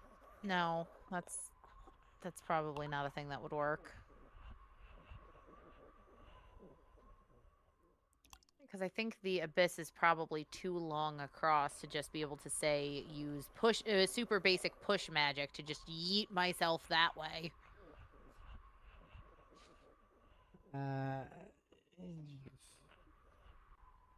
Well, you have to use push on an object. Well, yeah. Like you could push the rocks, you could push the floor, you could push the walls, you could push the abyss.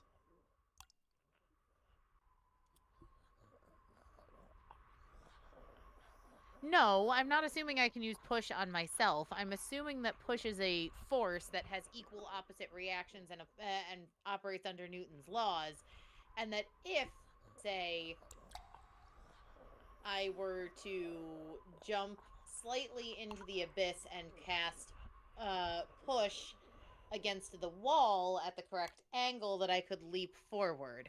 It's literally magic. Even magic has rules, Bio. Every magic system has rules. I mean, honestly, for now, I say we go basically south so that I can see what's around that corner, because I don't have a good answer right now on the abyss itself. Whoops. What You the hell? do. How did I do that?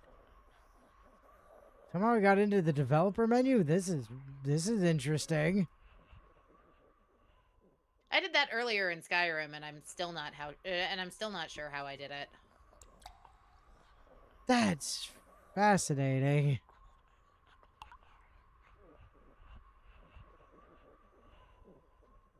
Oh, I know. So I was trying to use was sad to like move. Even though it said you could use shift and the arrow keys, my brain just tried to use WASD anyway. And it didn't work.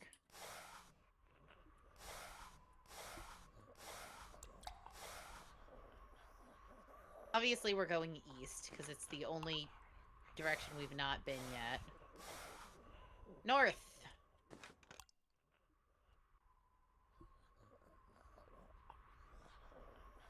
Bios knowing Skyrim.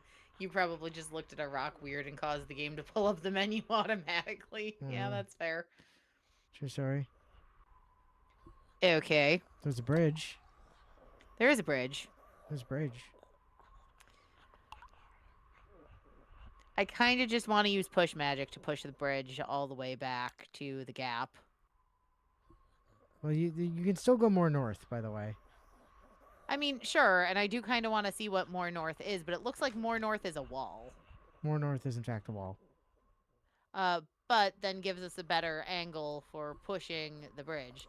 Although, I'm not gonna lie, the center of the section of the wall that is now behind us. This? Yes. Kind of just looks like a Skyrim or a video game fake wall. Okay. So let's do some math here. Yeah, I know I'll be out of magic if I push it. No,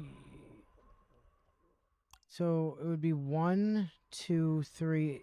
It looks like you would need 4 pushes to push that bridge to the abyss, probably. Right? Correct.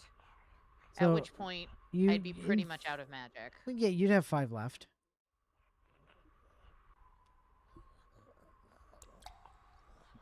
You know what? Actually, Uh-huh. dumb idea. Okay.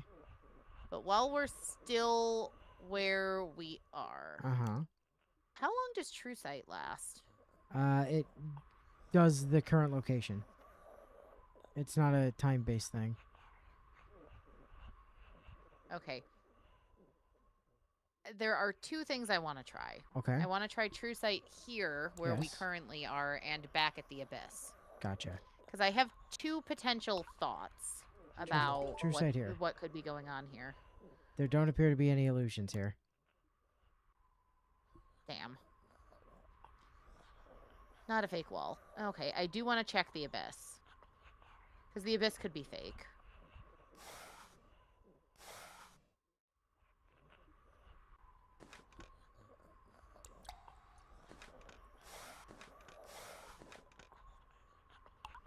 So you want to cast it here? I mean, I don't think we can go further forward without falling into the abyss, right? That is correct. So then, yes. Okay. There don't appear to be any illusions here.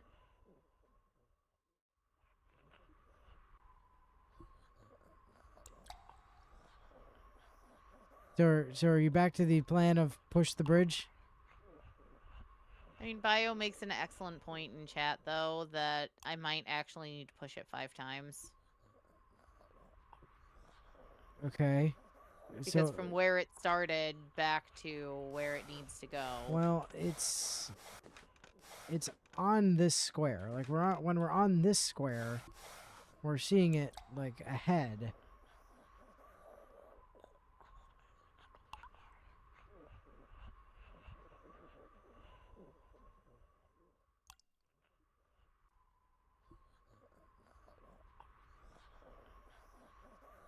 Possibly.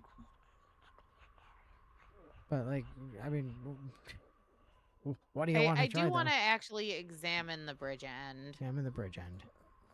Sturdy bridge made of stone.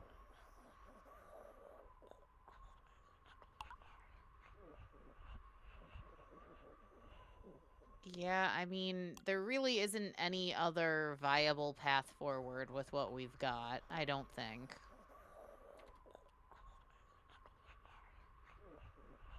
Push the bridge end. Where do you want to push it? Push it south? Yes, we want to push it south. Okay.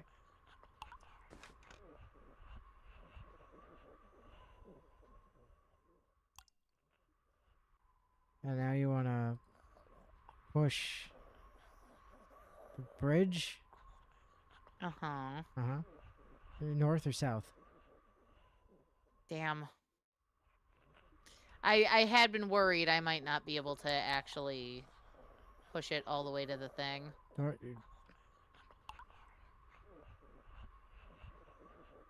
North, north or south? Never mind. Because north and south do nothing for me. What do you mean it does 'Cause nothing it's for on you? it's on the square below me already, isn't it? I don't know. If you can push it south, no, because when we were up top, it wouldn't let us push it north into the wall above us. And then I don't have the magic to get it to the thing anyway. Because if I have to push it south now, I'm going to have to push it west and then north twice. And isn't that 20 magic? Possibly.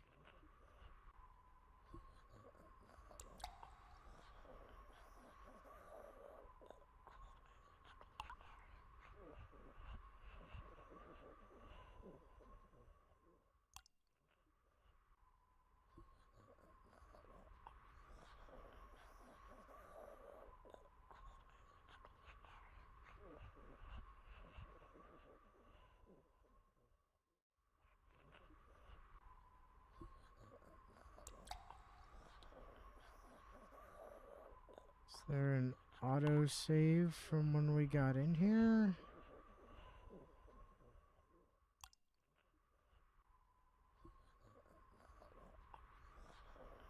It's an autosave from 4 minutes ago. Yeah, no, that wouldn't help. We'd probably need to go back to save 2, which is probably... It's like... Well, I mean... Like, that's in our dorm room. Let's check save 1. Yeah, we still got 25 magic here. That would give you enough. If that's the... That's the tack you want to take.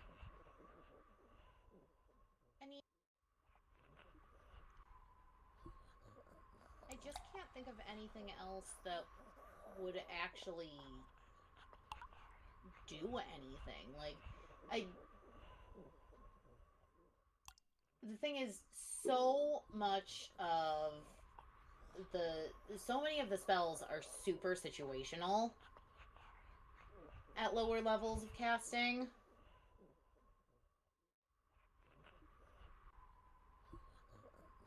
And that's what I'm struggling with. Like, True Sight, the only places that could have been helpful, it wasn't. Correct, yeah. Silence isn't going to do me any good. I mean, you could tell the bridge to shut up. I don't think that helps you, but... Like, there's nothing that... Like, I genuinely don't know any green or black magic. Yeah, you haven't, like, gotten far enough to learn any of those. Like, theoretically, Spirit Sight could be helpful, but the problem is it just detects nearby sentience. It doesn't But let you that doesn't converse with them. Yeah, you would then have to use communication. communication. And that aside, I don't know what the range on that is.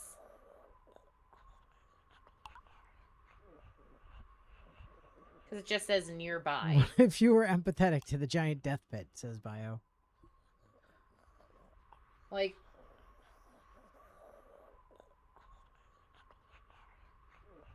the thing is Uh-huh. that barring, like,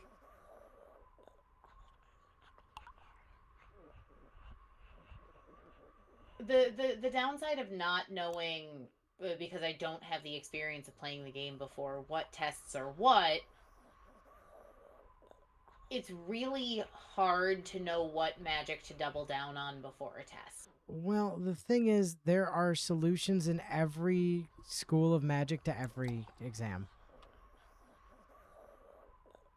I mean, sure, but in all likelihood, the solution with red magic is pushing objects. Yes, and you have enough magic to do that. But I don't know if there's anything on the other side of the pit I'm going to have to deal with after.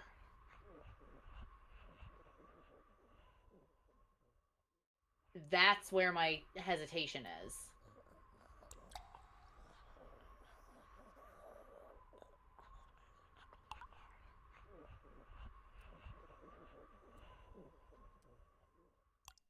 It's totally AI. What's totally AI? He's still alive. I still think this picture is AI, though. I mean, that's fine, but he's not dead. He's not dead. They're just stalling. He's dead and they're just stalling. No, Mitch McConnell is still alive.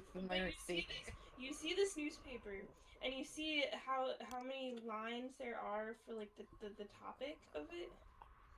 This is the newspaper. It's different. It's AI. It's totally AI. You heard it here, folks. It's AI. What happened to the efforts to make popcorn? I forgot because I started playing a video about Mitch McConnell and then I started to go down an AI rabbit hole. And that was my bad. You heard it here, folks. It's AI. For whatever reason, Mercy's been hyper-fixating on Mitch McConnell tonight. He's dead. He's dead. He's so... not. He's dead. No, he died. He's dead. You can't convince me otherwise. He's a prehistoric creature, but he is still alive. That picture's AI, though. Yes, I'm not arguing with you on that point. It was right. It's AI. So Bio points out, if pushing the bridge is your only apparent option in the first place, what does it matter if you don't have MP afterwards? That's valid. Because the only other I option you suppose- have would be to just resign, and then you just fail and get the merits. I suppose we're back to the push of the bridge meta. Alright, sure. We can push the bridge. Push the bridge end to the south. Chase the bridge. We go forward.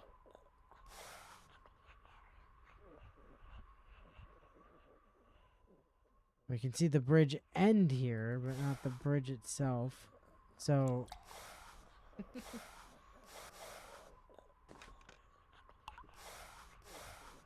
Push south from here, yeah? Yeah. Newspaper. Push the bridge to the south. Okay. Chase the bridge. They Photoshop this AI. You really were fixating on Mitch McConnell He's tonight, dead. Mercy. He's not. He's dead. It's fine. West? Yes.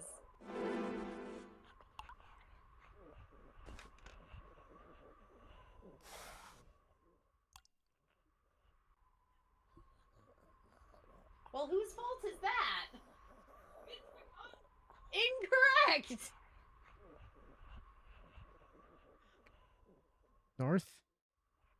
Yep.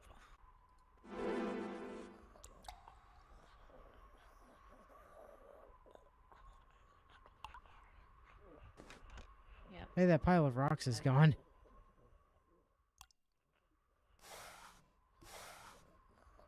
You pushed the pile of rocks into the abyss. North? Yep.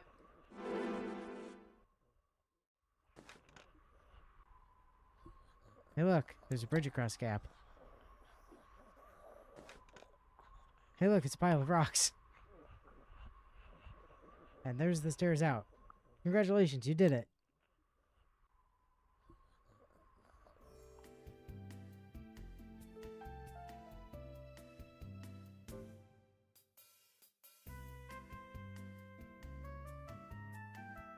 And I felt the very same about that bio, that the bridge corners incredibly well for, you know, being a corridor-wide slab of stone. Yeah, it's magic, you guys. Come on.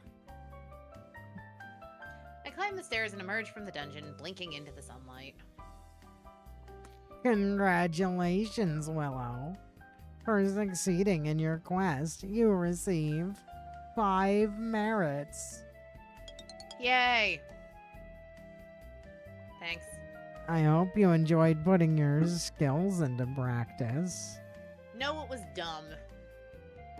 Now, if you'll excuse me, I have another student to look after.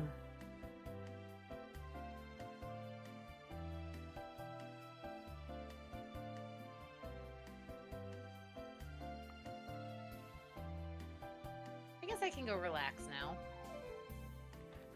That I don't know. I've never specialized in white magic enough to solve that one with white magic, I don't think. So I would assume, based just off of, like, I've got a list of what the spells are pulled up in front of me, that we're probably looking at, if you were solving it with white magic, probably needing Spirit Echoes or Tap the Flow, but I'm not sure what either of those do. So, I know that the first real exam, is a pretty interesting one because, like, one of the very first spells you get in green is one of the simplest ways to do it because you just strengthen yourself and hop over the gap. Also, if you've just gone to the gym enough, you can literally just jump it with no magic whatsoever. I had been wondering about that, if there was literally just a strong solution. Yes, there is. There's literally just I can just jump that gap solution. You have enough strong. So happy Saturday. You got your mail. What are we doing? Ooh, money I'm still not doing anything with. To the library! To the library.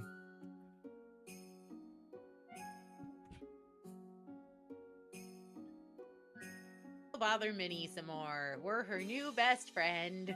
She helps you out with your black magic. And you got smarts increased by 1 and black magic by 1, and your stress went up by 4.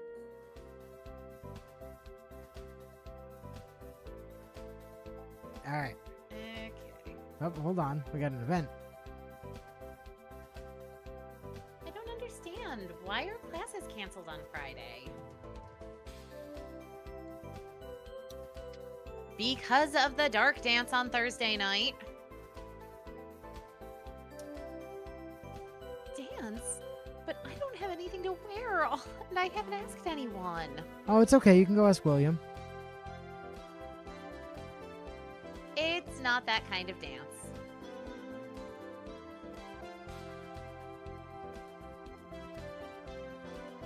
What is it then? On Halloween night, witches and wizards dance in the dark so fairies can visit. It's a ceremonial thing.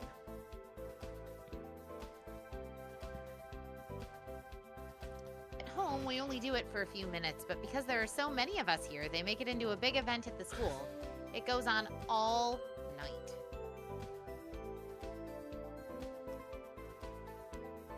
So it's not really a romantic type dance, but I guess you could bring a date if you wanted to. Oh, will you be going with Jacob? Jakob. What? You like Jacob?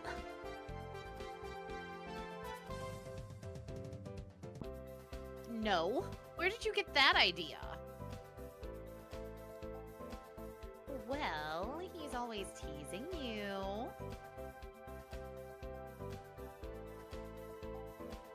So is Donald. That just means he's a jerk. Maybe Donald likes you too. I mean, you seem to have a thing for William. Sorry. Whatever. Alright. What's the schedule?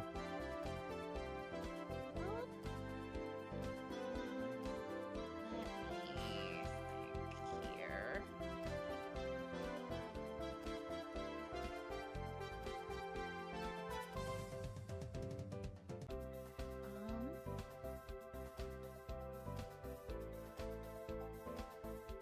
So we'll do red once. Okay, red once. I think blue twice. Blue, okay, gotcha.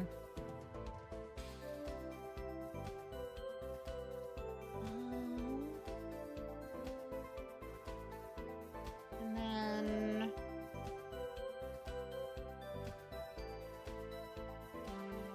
I think we'll do white.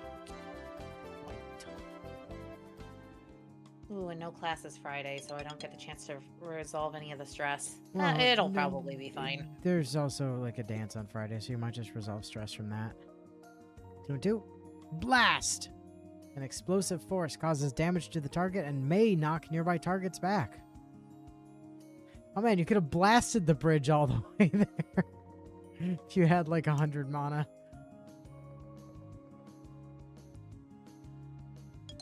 One and one on blue. Farsight.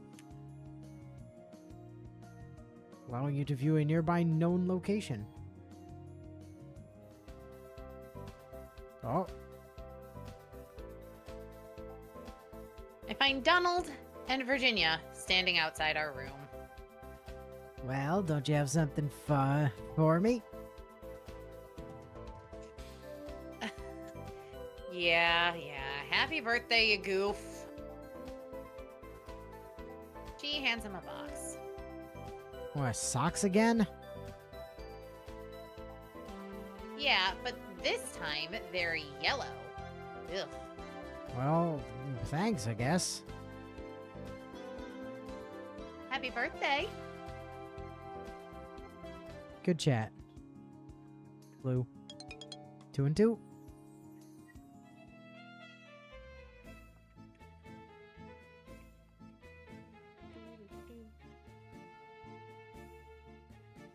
Okay. So what do you think about the dance tomorrow? Hey, Fifi. I don't know. I'm not sure how you hold the dance in the dark. I wonder if there'll be punch. I'm not sure you how. Well, I do have a cat stealing my attention at the moment. Are you gonna ask anyone? Virginia said it wasn't that kind of dance. Yes, but that means it's easier. It's not like a real date, so... So have you asked William? What's that? There's something taped to the door of our room. Something pink and rectangular. Ellen takes it down and looks at it. Well, I guess you don't need to ask anyone. She hands me the envelope with my name on it. I take out the letter inside and begin to read. Dear Willow, please don't throw this away. I know I deserve it. I've been terrible to you. What's this? I flick down to the end.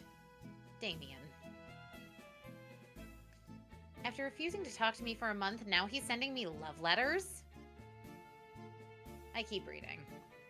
You deserve better. I should have told you what was going on. Please meet me tomorrow before the dark dance and I will explain everything. So, who's it from? Damien. Oh. Keep the letter. You can fix him.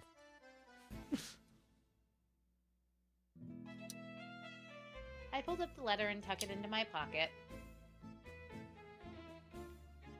It's not a letter. He says Lever? he wants to talk to me. That's all. It's not a love lever. Don't tell Virginia, okay? I want to find out what's going on. All right.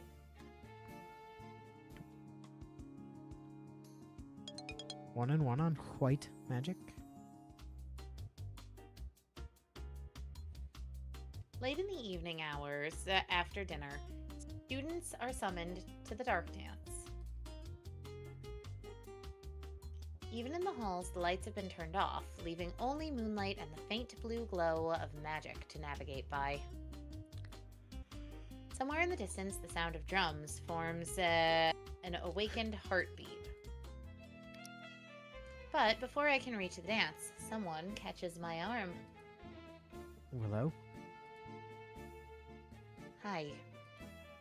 Well, I'm glad I could find you. I was afraid I'd be too late. I've been an idiot. Look, what I said to you that day, I didn't mean it. Then why did you say it?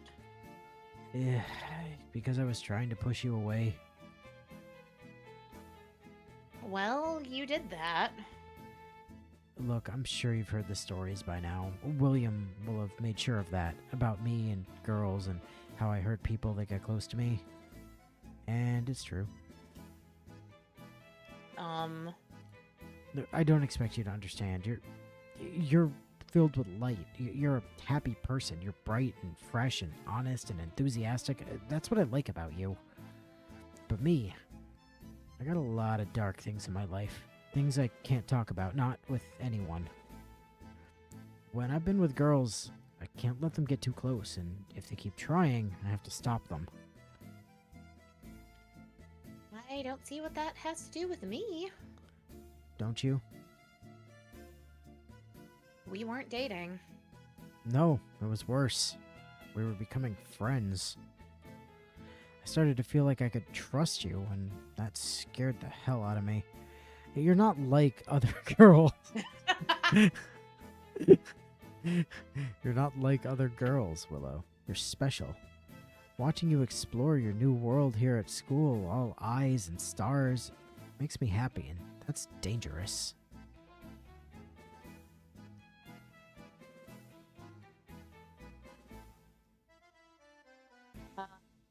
Why?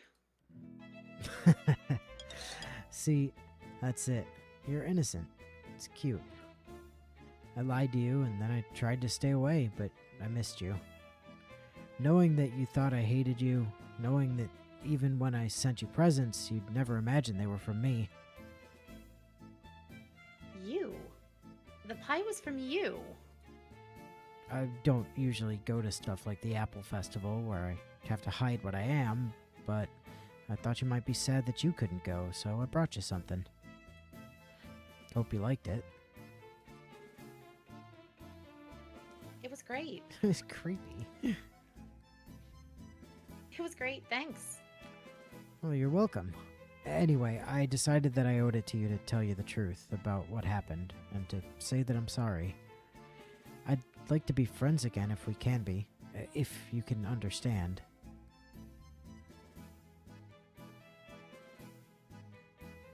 Of course we can.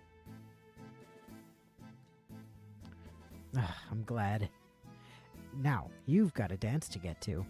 Wink. Enjoy your night, and I'll see you later. Oh, and whatever you do, don't peek at the spirits. With a wink, he walks away. And there goes the cat. No.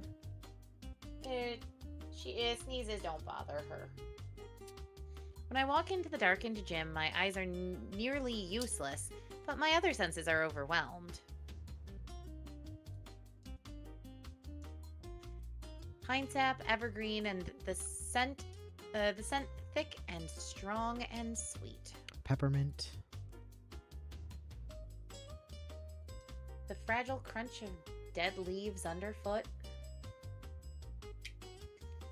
Swirling breezes, drifting hot and cold. Autumn mixed with smoke. Murmurs and laughter from unseen lips all blending together. And under it all, music. Not as loud as it was at the junior high dance at my old school, where the only way to hear the tune was to stand outside the building.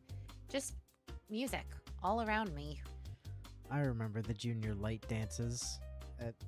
No, you at don't. at You never American went to schools. any of the dances. Oh, yeah, but I remember junior light dances definitely existing. For sure. You wouldn't know. As opposed to the senior light dances. Is this how wizards throw a party?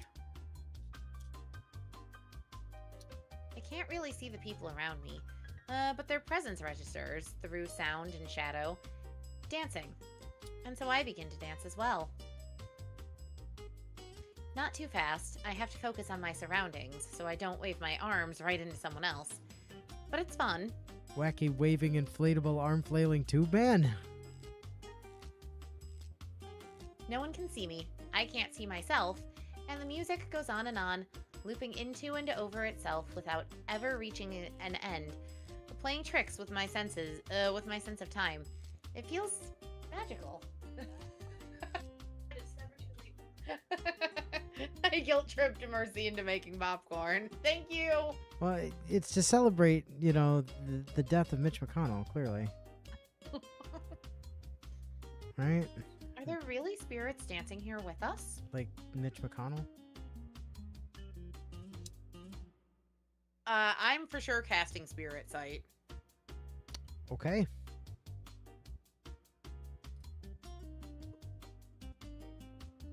I know the spell, but I've never seen a spirit creature. This is my chance. I will point out, Potsdam also explicitly told you, like back in the early white magic classes, to not try to spy on shit that didn't potentially want to be spied on, but... Oh. You see something? Look! It's a magical sparkle person!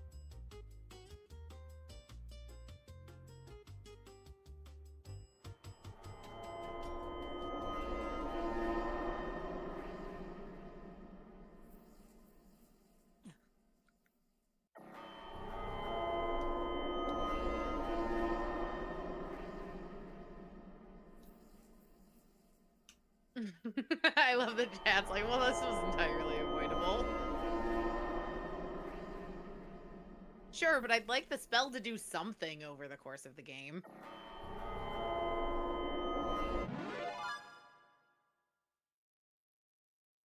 There's a stabbing pain behind my eyes and everything goes black.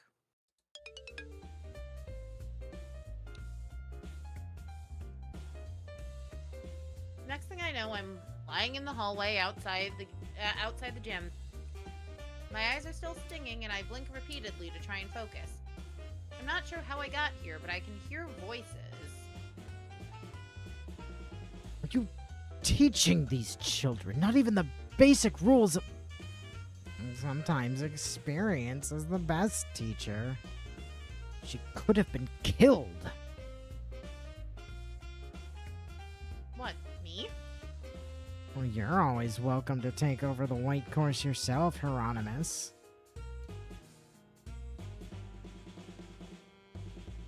And just like that, the rage behind his eyes snapped to tight little pinpricks.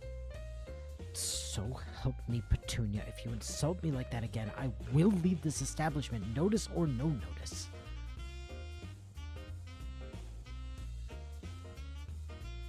My apologies. I only wish the best. You wish to meddle, as you always do. I think perhaps I'd better speak up now.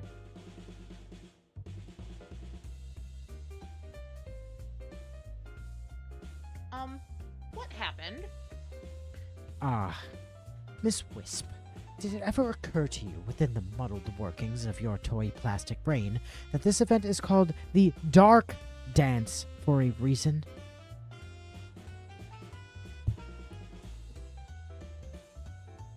For what it's worth, Grabiner also fucking hates how they aren't allowed to teach things unless the student explicitly asks about it, including things that the student literally wouldn't know existed.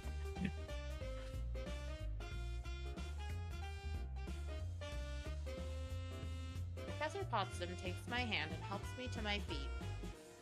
The original Dark Dance was created so that the Jagao could take part in local celebrations without being seen by people who might exploit them. Since you tried to spy on them, they punished you. But you weren't tied to a formal contract, and you weren't trying to capture them, so they only stunned you. Which leaves it in my hands. 10 demerits for again. your foolishness. Yep. Saw that And coming. detention on Saturday. Uh-huh. Yes, sir. But we're glad to see that you're all right. Speak for yourself.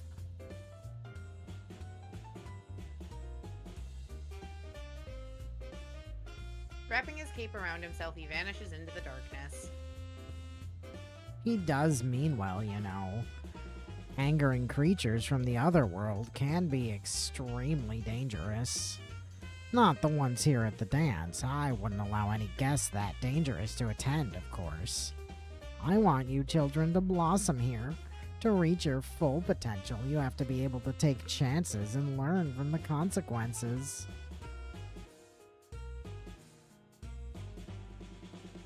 I see.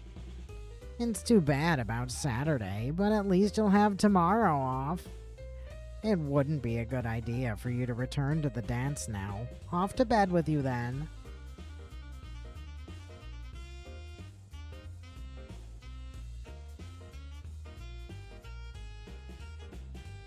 He smiles and walks away.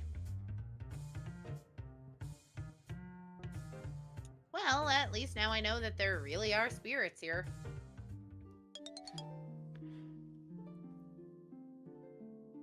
Classes are canceled on Friday, so we get to sleep in and let out some stress. Yay! After lunch, we come back to the room to relax. At least Virginia and I do. Ellen sits at her desk and pulls a large book off the shelf, but lays it down closed in front of her and sighs. What's up?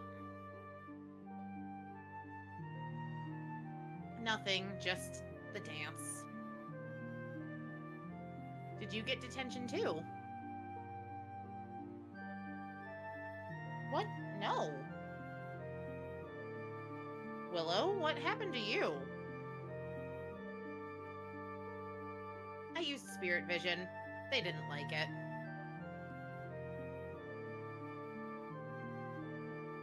Oh. You could have warned me. No, we don't tell people shit unless they ask.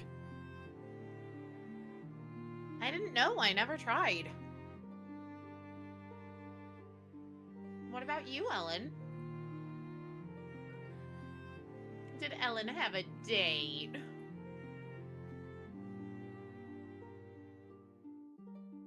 The reaction is immediate.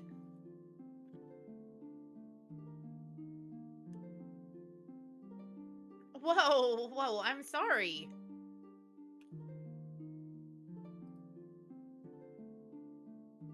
Are you okay? What happened?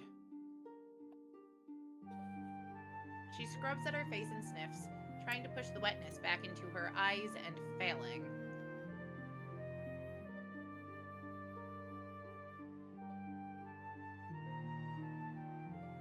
Nothing. That doesn't look like nothing. Nothing happened. Nothing ever will happen.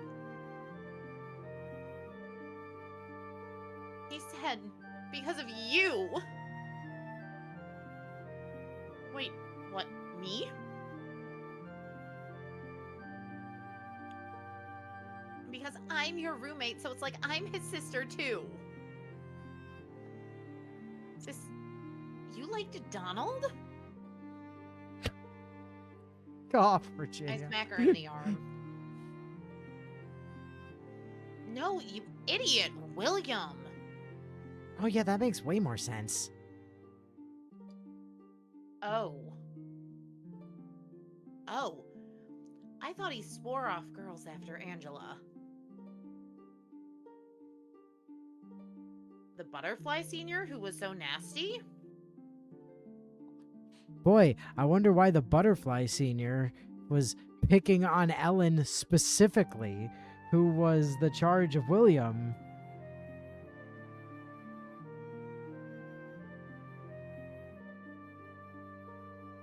He went out with her. She's awful. Yeah, that's why they broke up. Look, Ellen, I'm not good at sensitive stuff and I kinda low-key hate you guys. But I know my brother wouldn't want to hurt you. Didn't say he did. Well, I want to make you feel better. Go get her like a tub of ice cream or something. I'm fine. Virginia sighs.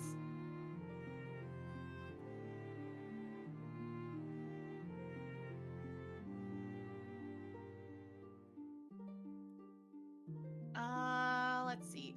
About William. What exactly did William say to you anyway? He said that he was looking out for me because he was my senior. And I was a nice girl. But that he thinks of us like sisters. He thinks of himself like your sister? No, me and you.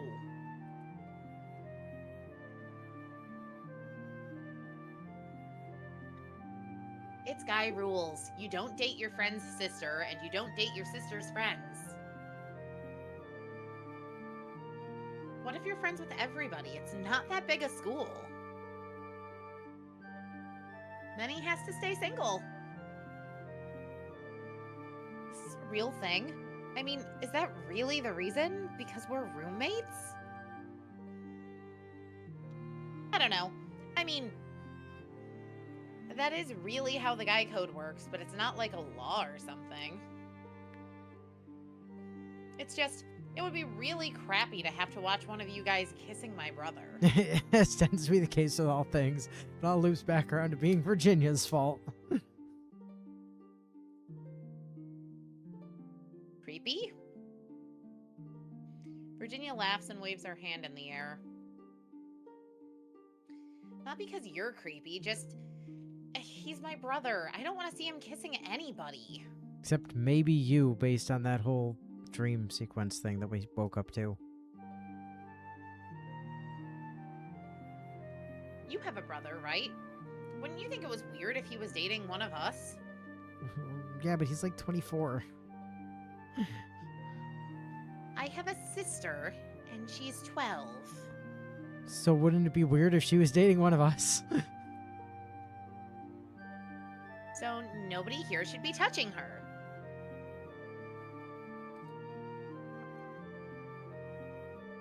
But when William was a freshman here, I was only 13, so it's sort of the same.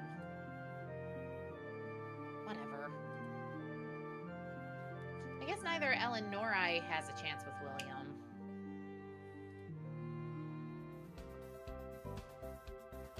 Saturday morning, you get your money. And I go to detention.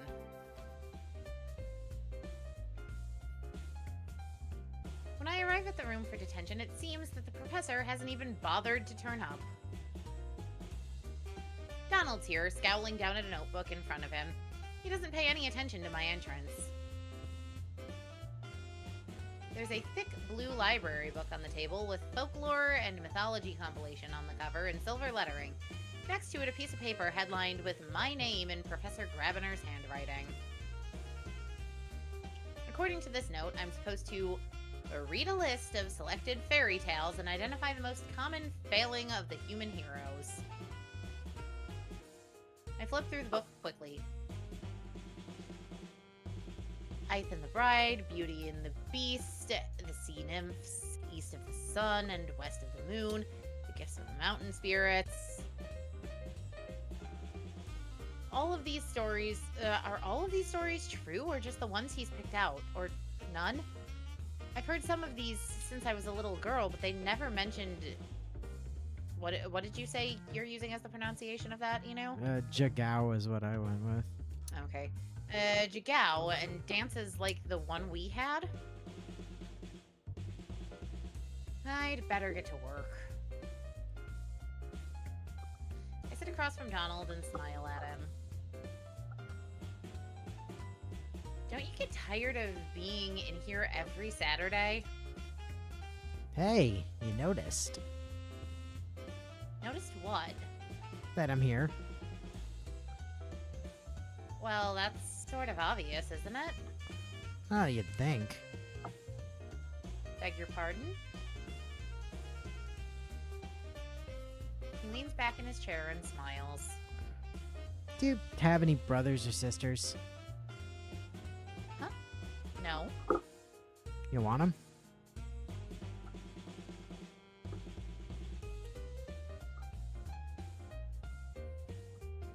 I mean, it's lonely sometimes. I do sometimes. It'd be nice to have a friend my own age who lived with us and went on vacations with us, so I'd never have to be lonely. Yeah. Yeah, a friend would be nice. Wait. I know you and Virginia don't get along, but what about William? You're brothers, you must have a lot to share. You know what you asked me earlier? William never asks. Which thing I asked you earlier? He doesn't answer. A silent moment stretches in the distance. I hear footsteps echoing down the hall. Hey, Willow, do me a favor. Okay. Ask William what he thinks of me. And with that, he turns his head back to his work, just before the door opens. Grabby's back, so I'd better act like I'm paying attention to my assignment. By the end of the afternoon, I've finished taking notes on the fairies in these stories. They are all completely different. One will give you gold if you're polite, and give you a lunch. A lunch back? That does look like an L on my screen. Give you a hunchback if you're not, but another will only give treasure to people who insult him. One hero defeated an army of elves just by digging a hole in a hill and sprinkling it with salt.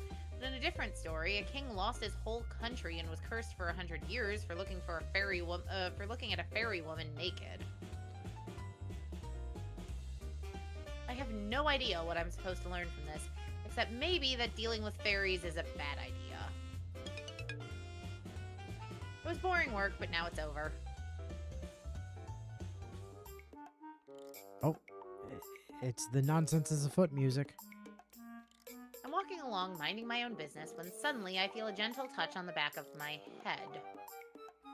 One will give you gold if you're polite, but we'll give you Lunchables if you aren't. I turn around, but there's no one nearby. I notice something white drifting to the floor. Paper? With a few long strides, William crosses the hall to reach my side. Whoops. Sorry about that. He picks up the paper airplane and winks at me. It was supposed to go over your head.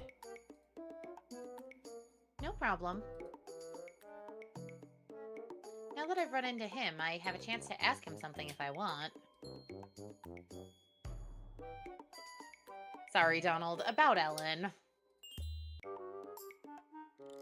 Actually, I wanted to talk to you about something. Ellen really likes you. Ah, right. Look, I like Ellen. She's sweet, but don't take this the wrong way. You guys are still really young. For me to be involved with her in a romantic way wouldn't be right. I'd be taking advantage. Like Damien is. We are not romantically involved. Look, I know it's none of my business. Just be careful, okay? You're a good kid. You deserve to be happy. So does she.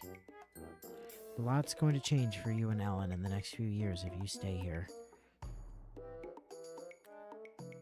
Stay? What do you mean? Well, you're both wild seed. Sometimes people with wild talents decide they don't want to be in the magical world after all. You and Ellen and Virginia are just getting started. I'm graduating at the end of the year. I'll be gone. Think about that, alright? He tweaks my nose, grins, and goes on his way.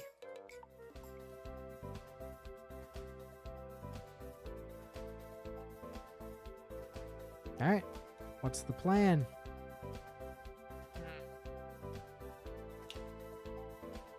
Let's see.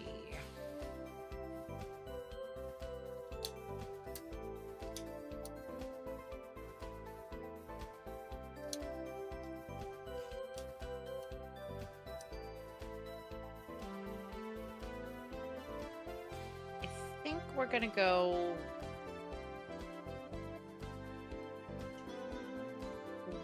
one red, two blue, Yep. one white, and sleep. 2 and 2 on red.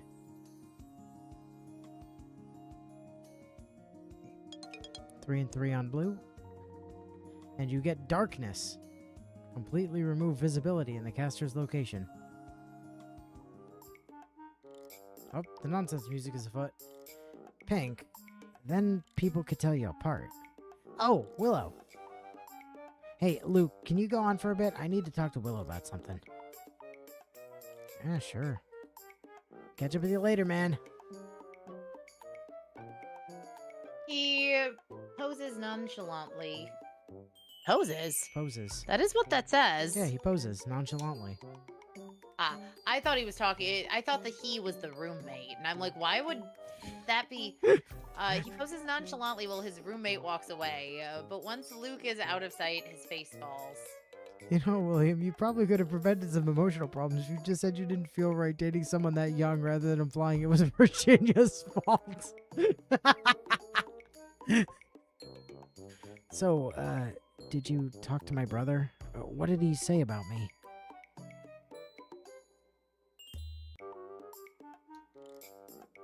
Honestly, I haven't had a chance. Which isn't really honest, but I haven't really had a chance to talk to him. I don't see him that much. Well, I mean, you didn't have a chance to talk to him about that thing in particular. You did have a chance to talk to him, but then, like, you had a slightly more pressing question to ask him, and then he just kind of left. Right. Sorry I bothered you. 3 and 3? Alright, up to 23 on blue. Please make yourself comfortable, little Signets. We have a serious issue to talk about today. Many of you will have learned something about this subject from your parents. Others will know less or nothing at all. Wait, is this gonna be sex ed?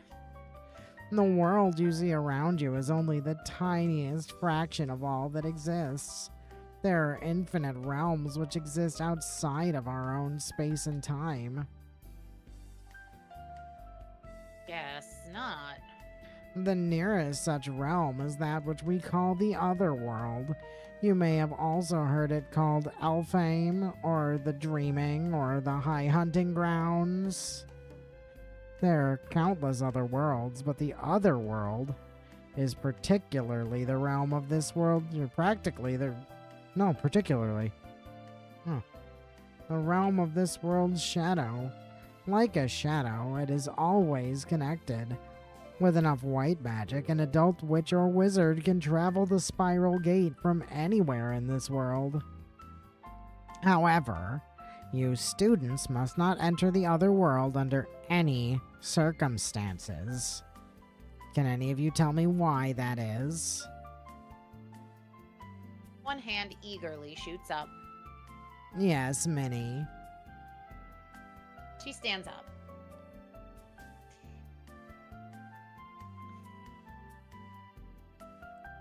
Because the comrades feed on the souls of human children, especially magical creatures, Children. and they're drawn... Huh? Oh, magical children. And they're drawn to any unwarded human who enters their realm. It takes them approximately... Thank you, dear. That will do. Please stop trying to teach people things they didn't ask about. Minnie closes her mouth and sits down. The other world is a wonderful place. Magic flows more freely there, and many witches and wizards choose to live there full time. But we are not native to it, and we are not immune to its dangers. Do not attempt to pass the gate, not even with an adult to guard you, not even with a powerful spell or artifact to protect you, not even with a friend who's been there before and told you it's safe. Some of your classmates have other than human heritage, but what is safe for them is not safe for you. Most importantly, if a spirit invites you to the other world, do not accept, no matter what you are promised. I am not saying this to frighten you, or to challenge you to find a way around my rules. If you disobey, I will not need to punish you, because you will be gone. Now, let's get back to brighter subjects. We can talk more about the other world later, and I'll bring in some lovely paintings to show you. 3 and 3 on white, and you get awareness. Expanding your mind to visualize nearby locations, marking them as known. And Farspeak. Hey, your first combination spell. Communicate with a willing subject in a nearby known location.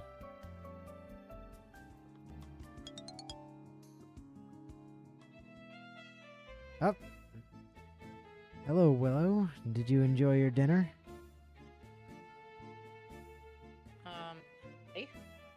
I suppose it was all right. Really? If you like your chili on the bland side. I thought so. There are many secrets here you probably haven't found yet, such as the best place to get a good meal. Would you like to come to dinner with me tomorrow off campus? Yes. At the mall food court? Near the mall, but not quite part of it. It's called the Glen, and it's magic only. The professors go there when they're too tired to travel, and visiting parents who want to take their student children somewhere nice. I thought parents weren't allowed to visit. Non-magical parents aren't supposed to visit. Oh. So, want to go? Absolutely yes. We're hitting the all right button without having to think about it at all. Okay. All right. Sounds like fun. Great. I'll meet you tomorrow at the mall. He tilts his head in farewell, then walks away. It's Saturday. Here's $5. Ellen, there's a letter for you. Oh, it's from my family.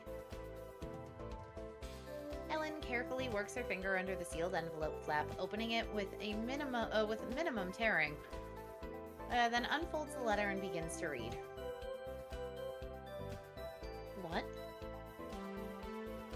She drops back onto her bed with a thud and stares at the paper in her hands.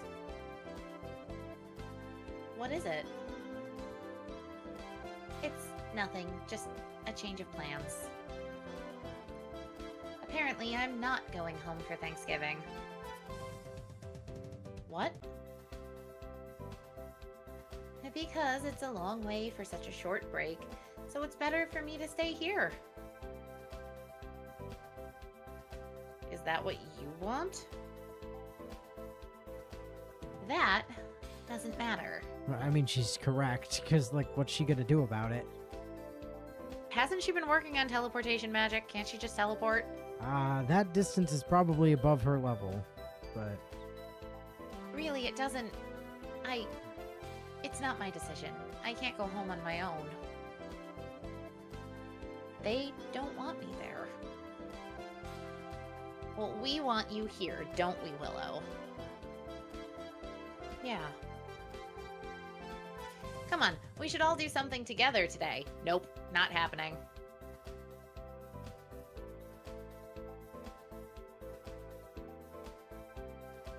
I did no, that was my honest response. That's not happening, not today.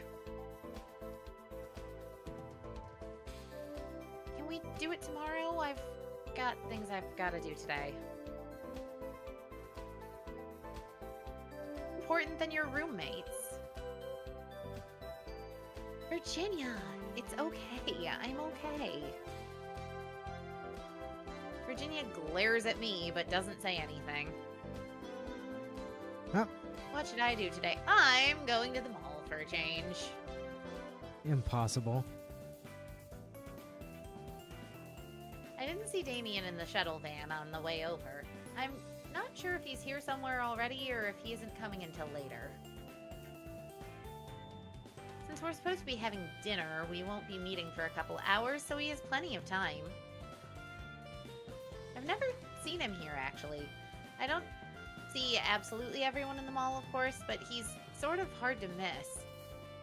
But can he go to a place like this, looking like he does? He said he went to the Apple Festival. He said that when he went to the Apple Festival, he had to disguise himself. If he's wearing an illusion, he could be right here and I'd never know. He could be anyone. A little boy, an old man, a woman in a suit. Except, I don't think so. Looking at the people around me, somehow I'm sure that none of them could be Damien. Even under an illusion, he would never slouch or shuffle like some ordinary teenager. He's a falcon to the core. That grace would always shine through. So, if he's not here, what should I do while I wait?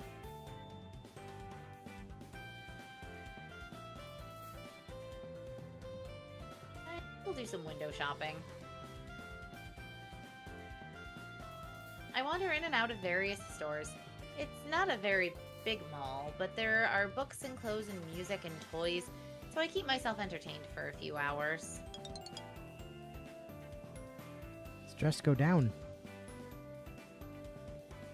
At the arranged time, I wait near the main entrance for Damien. There he is, and looking just like he always does. None of the non-magical shoppers seem to notice. Well, Halloween was only last week. Hey, Willow. Ready? Where are we going? You'll see. It's not far. Just across the parking lot.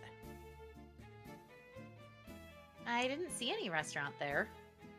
Well, it's hidden, of course. Easiest way to find it is to go with someone who's been before. Shall we? He offers me his arm, and with minor hesitation, I lay my hand on it. It's slightly embarrassing for a friendly outing, but I do need him to guide me. And so, together, we leave the mall. When we reach the restaurant, I stop and stare. Not quite what you were expecting. It looks so normal. After passing the invisibility barriers, I was ready for anything, but this place could be any number of restaurants I'd eaten at with my parents. The only obvious difference is the customers. Damien isn't the only one here with wings. There's a little figure at one of the tables who looks like a cross between a bird and a goblin. And across the way, I see Jacob sitting with two older men, one of whom's hair is apparently on fire. It's simpler to rely on standard suppliers and build something in keeping with the world. They save their energy for the food. In the other world, there are no limits. You can eat off floating platters in a crystal palace. Have you been there? I haven't graduated yet. But I mean, being what you are, isn't it safe? Professor Potsdam said. Yeah, let's have that conversation later. Sorry, I didn't mean to be rude. No, I want to tell you, but I think we should order first. We sit at a booth and I look around for a menu without seeing one. Then Damien takes a narrow cylinder from a vase on the center of the table, unrolls it, and hands it to me. A scroll. I look over the listings, but I have no idea what most of them are. They're not even all in the same language as far as I can tell. Would you like me to order for you?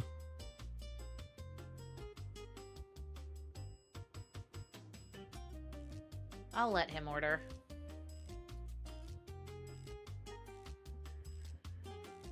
When the waiter comes, Damien rattles off a string of syllables that I can't understand, then smiles at me. A few minutes later, the appetizers arrive. Damien has a set of tiny eggs inside a nest of leaves, and I have a thin, pale brown tube filled with cream. Like some sort of jelly roll? What's this? An Amazon. Take a bite. Small one. I nibble at the end. It tastes like an ordinary cake. Is it normal for witches to have dessert first? Take another bite.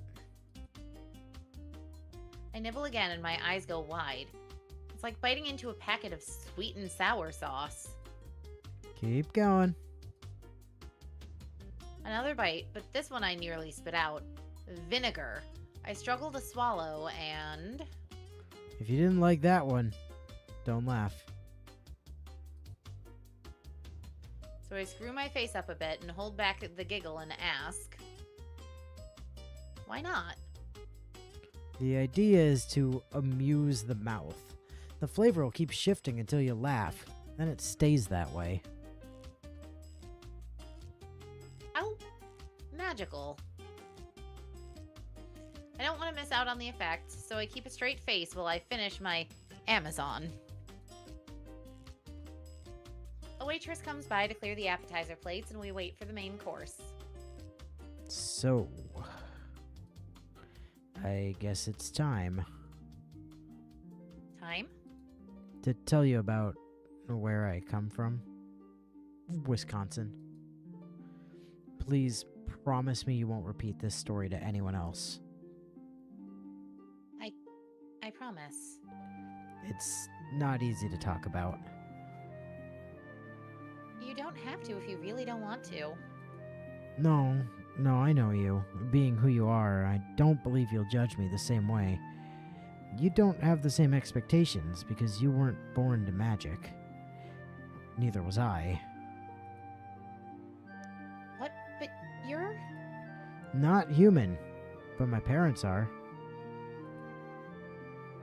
Huh? I'm a changeling. You were swapped as a baby.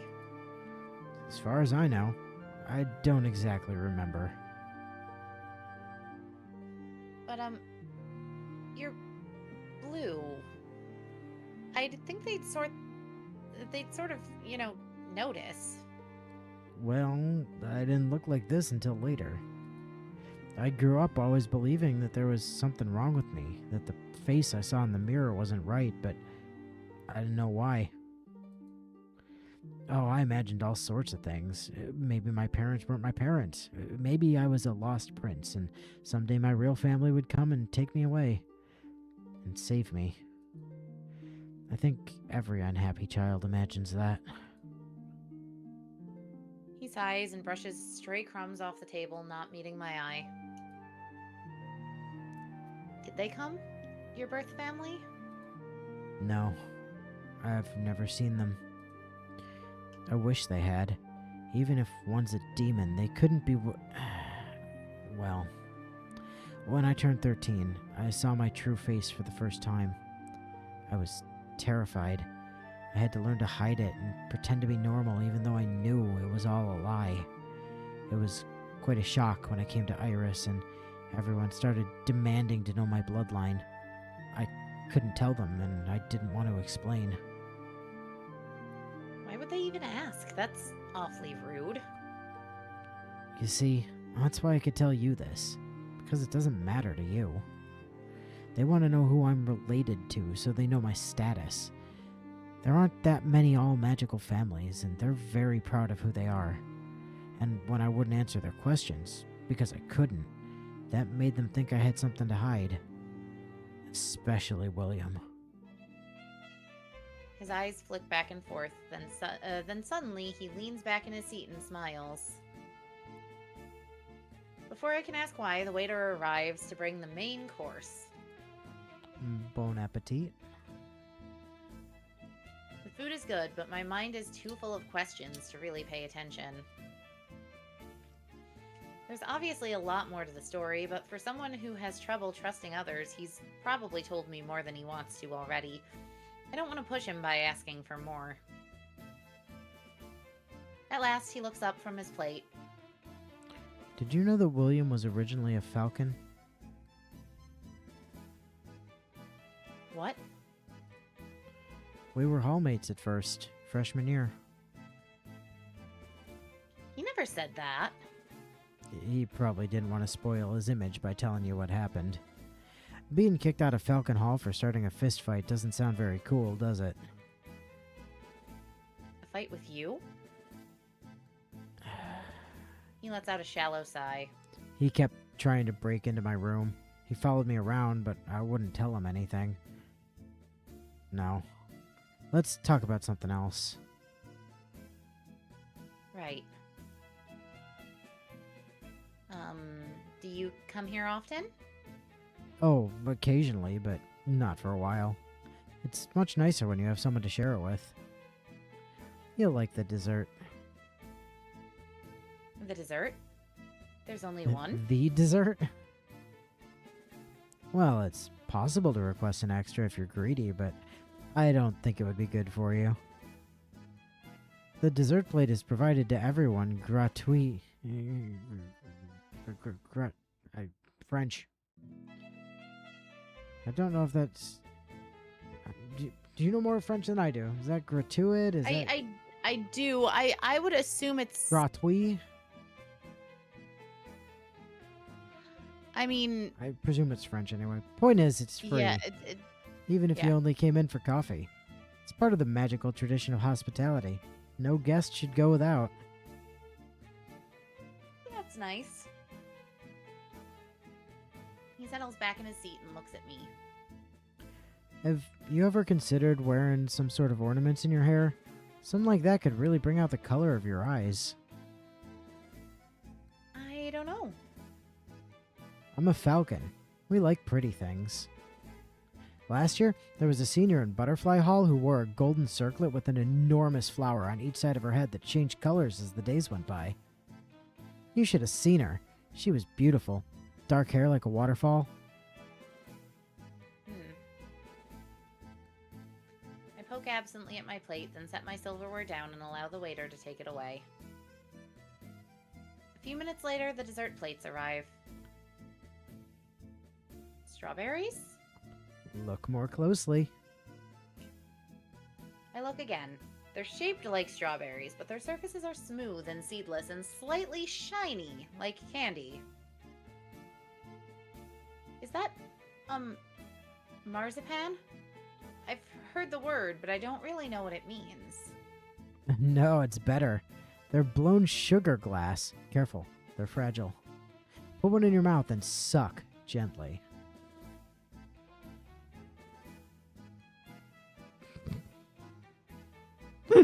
The innuendo.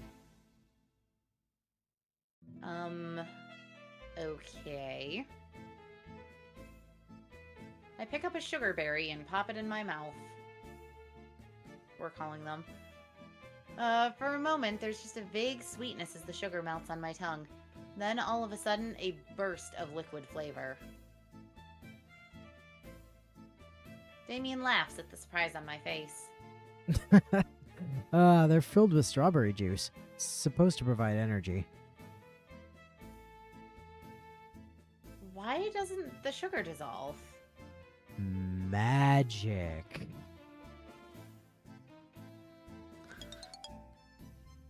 After finishing the strawberries, I do feel energized. Oh man, your 0 stress got reduced to 0. That happened earlier when I was wandering around the mall, too. I know, it was great. We chat a bit more, and then Damien pays the bill, trying to hide the amount from my eyes. And then, it's time to find a van back to campus. Thank God he was paying. All throughout, he's been the perfect gentleman, a friend, not a hint of anything more. Alright, and we're at Sunday, and like bang on time. Look at that. A Killing minute it. late. Killing it.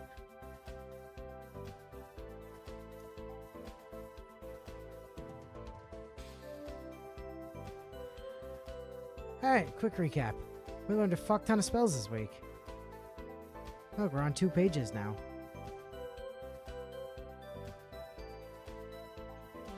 We had We like did learn a lot of spells. had like what, 3 at the end of last week?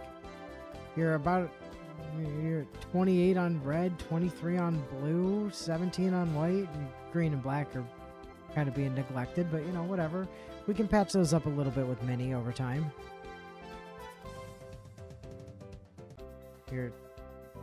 Listen, I've looked at the spell list. I just nothing. Has your strong got in those- worse? Yes, my strong has gone down. Rip. But your smart went up, so that's important. Like, here's the thing. I've looked at the green and black lists. And there are some interesting things on them, make no mistake on that. But I also don't really like all the stuff that looks interesting on those lists. To me is low cost, is like low investment anyway. Mm-hmm. So my thinking is I'll probably get the spells I want from that just by studying. Tracks.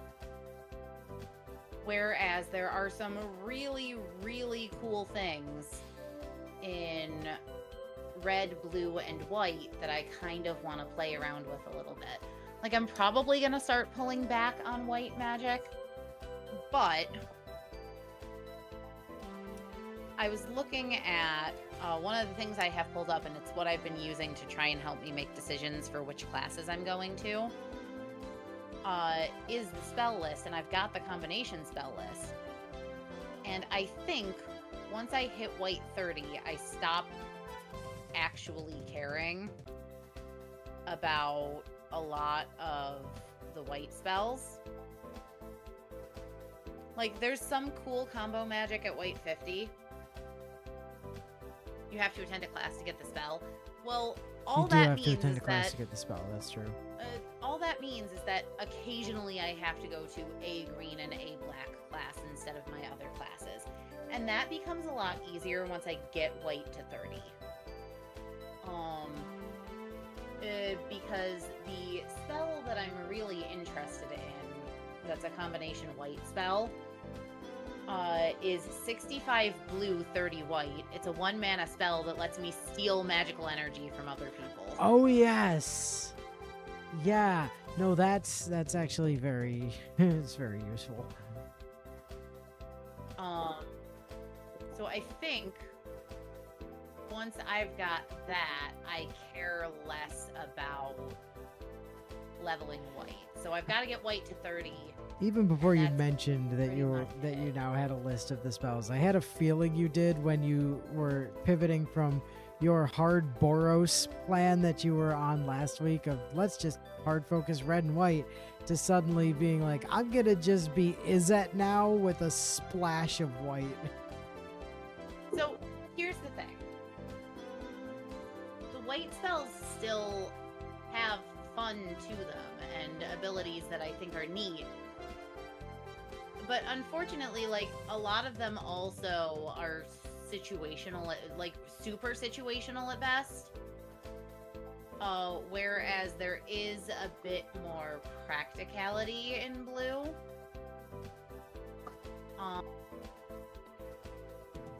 I think I said this last week, or either last week or when I was talking to you about this, like outside of stream. Blue is, to my mind, the single strongest of the colors. Like, its combination spells tend to be the most interesting, and it has the teleport bullshit, which is also very strong. So, I mean, that said, I'm not sure I'm gonna go all the way down blue. Like, shield looks interesting, make no mistake, but it's a lot of mana cost. it is. There are some very, very high mana cost things, which is why you want to keep your smart moving in the right direction so that you have more mana. Yeah. I mean, I do think in the next week I'm probably, and I'm gonna voice this over so Bio reminds me, because I remember nothing from stream, which is part of how we ended up in a situation where I called spirits because I forgot my teacher told me not to. But And also Damien, literally 2 minutes earlier. it's sure, but I assumed he was speaking more generically and not like, hey, warning flag, don't do this thing, like, immediately after. But, the thing is that I do want to actually go to a gym class, not because I want to go to gym. That's the least me thing to ever be a thing. But yeah, because I am worried about my health going down. Oh, it only matters if you get into combat. You say as if there definitely isn't. Like, I don't have a list of what the tests are pulled up because that doesn't feel fair to me.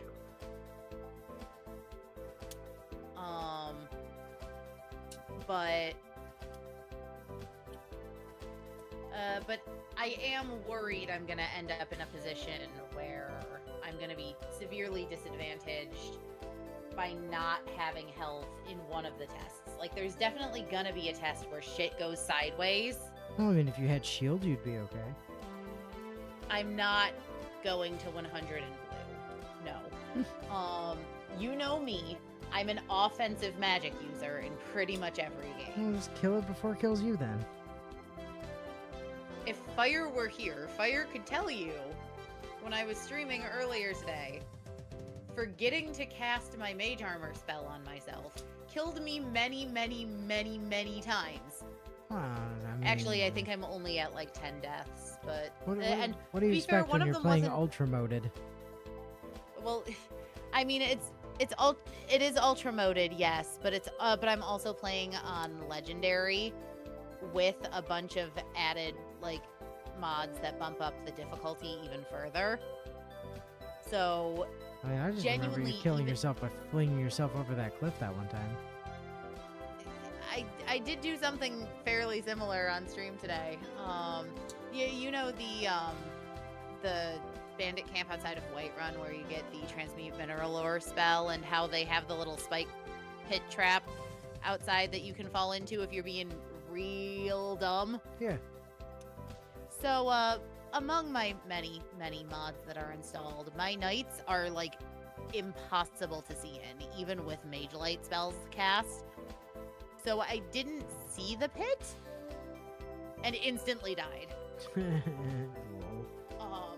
Because I am very squishy and fall damage is even more increased in this mod pack. It's been a vibe. I'm not kidding when I say a saber cat one-hit me with my shielding spells on. Well, you know, ultra moded.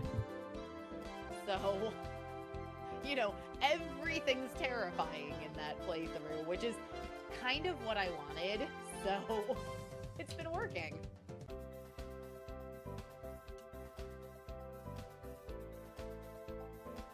Oh, you know. But yeah, there's definitely something to be said for taking a game at its hardest difficulty and going, yeah, this could be harder. Let's make this more challenging. Well, I mean, that's what we did with Dawn of the New World, was we took it at its hardest difficulty and then made it so everything took twice as much damage, us included. Yeah, that's kind of what I'm currently going through in Skyrim. But as someone who's played Skyrim many times, and even on like base legendary difficulty, have ended up with crazy overpowered characters. The fact that, you know, I'm actually struggling with some of these combats and have to like change my equipment over to make it so that I can cast like this particular spell an extra time so that I like. Just go do your Fortify Restoration loop and become immortal. Oh, I modded that out. I don't have the Fortify Restoration loop.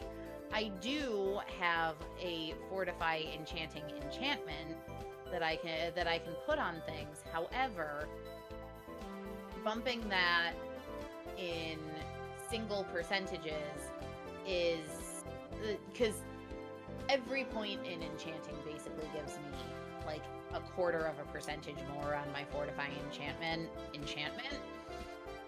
So it doesn't scale super quickly. You can still get to ridiculous points with it. I've done that in other playthroughs.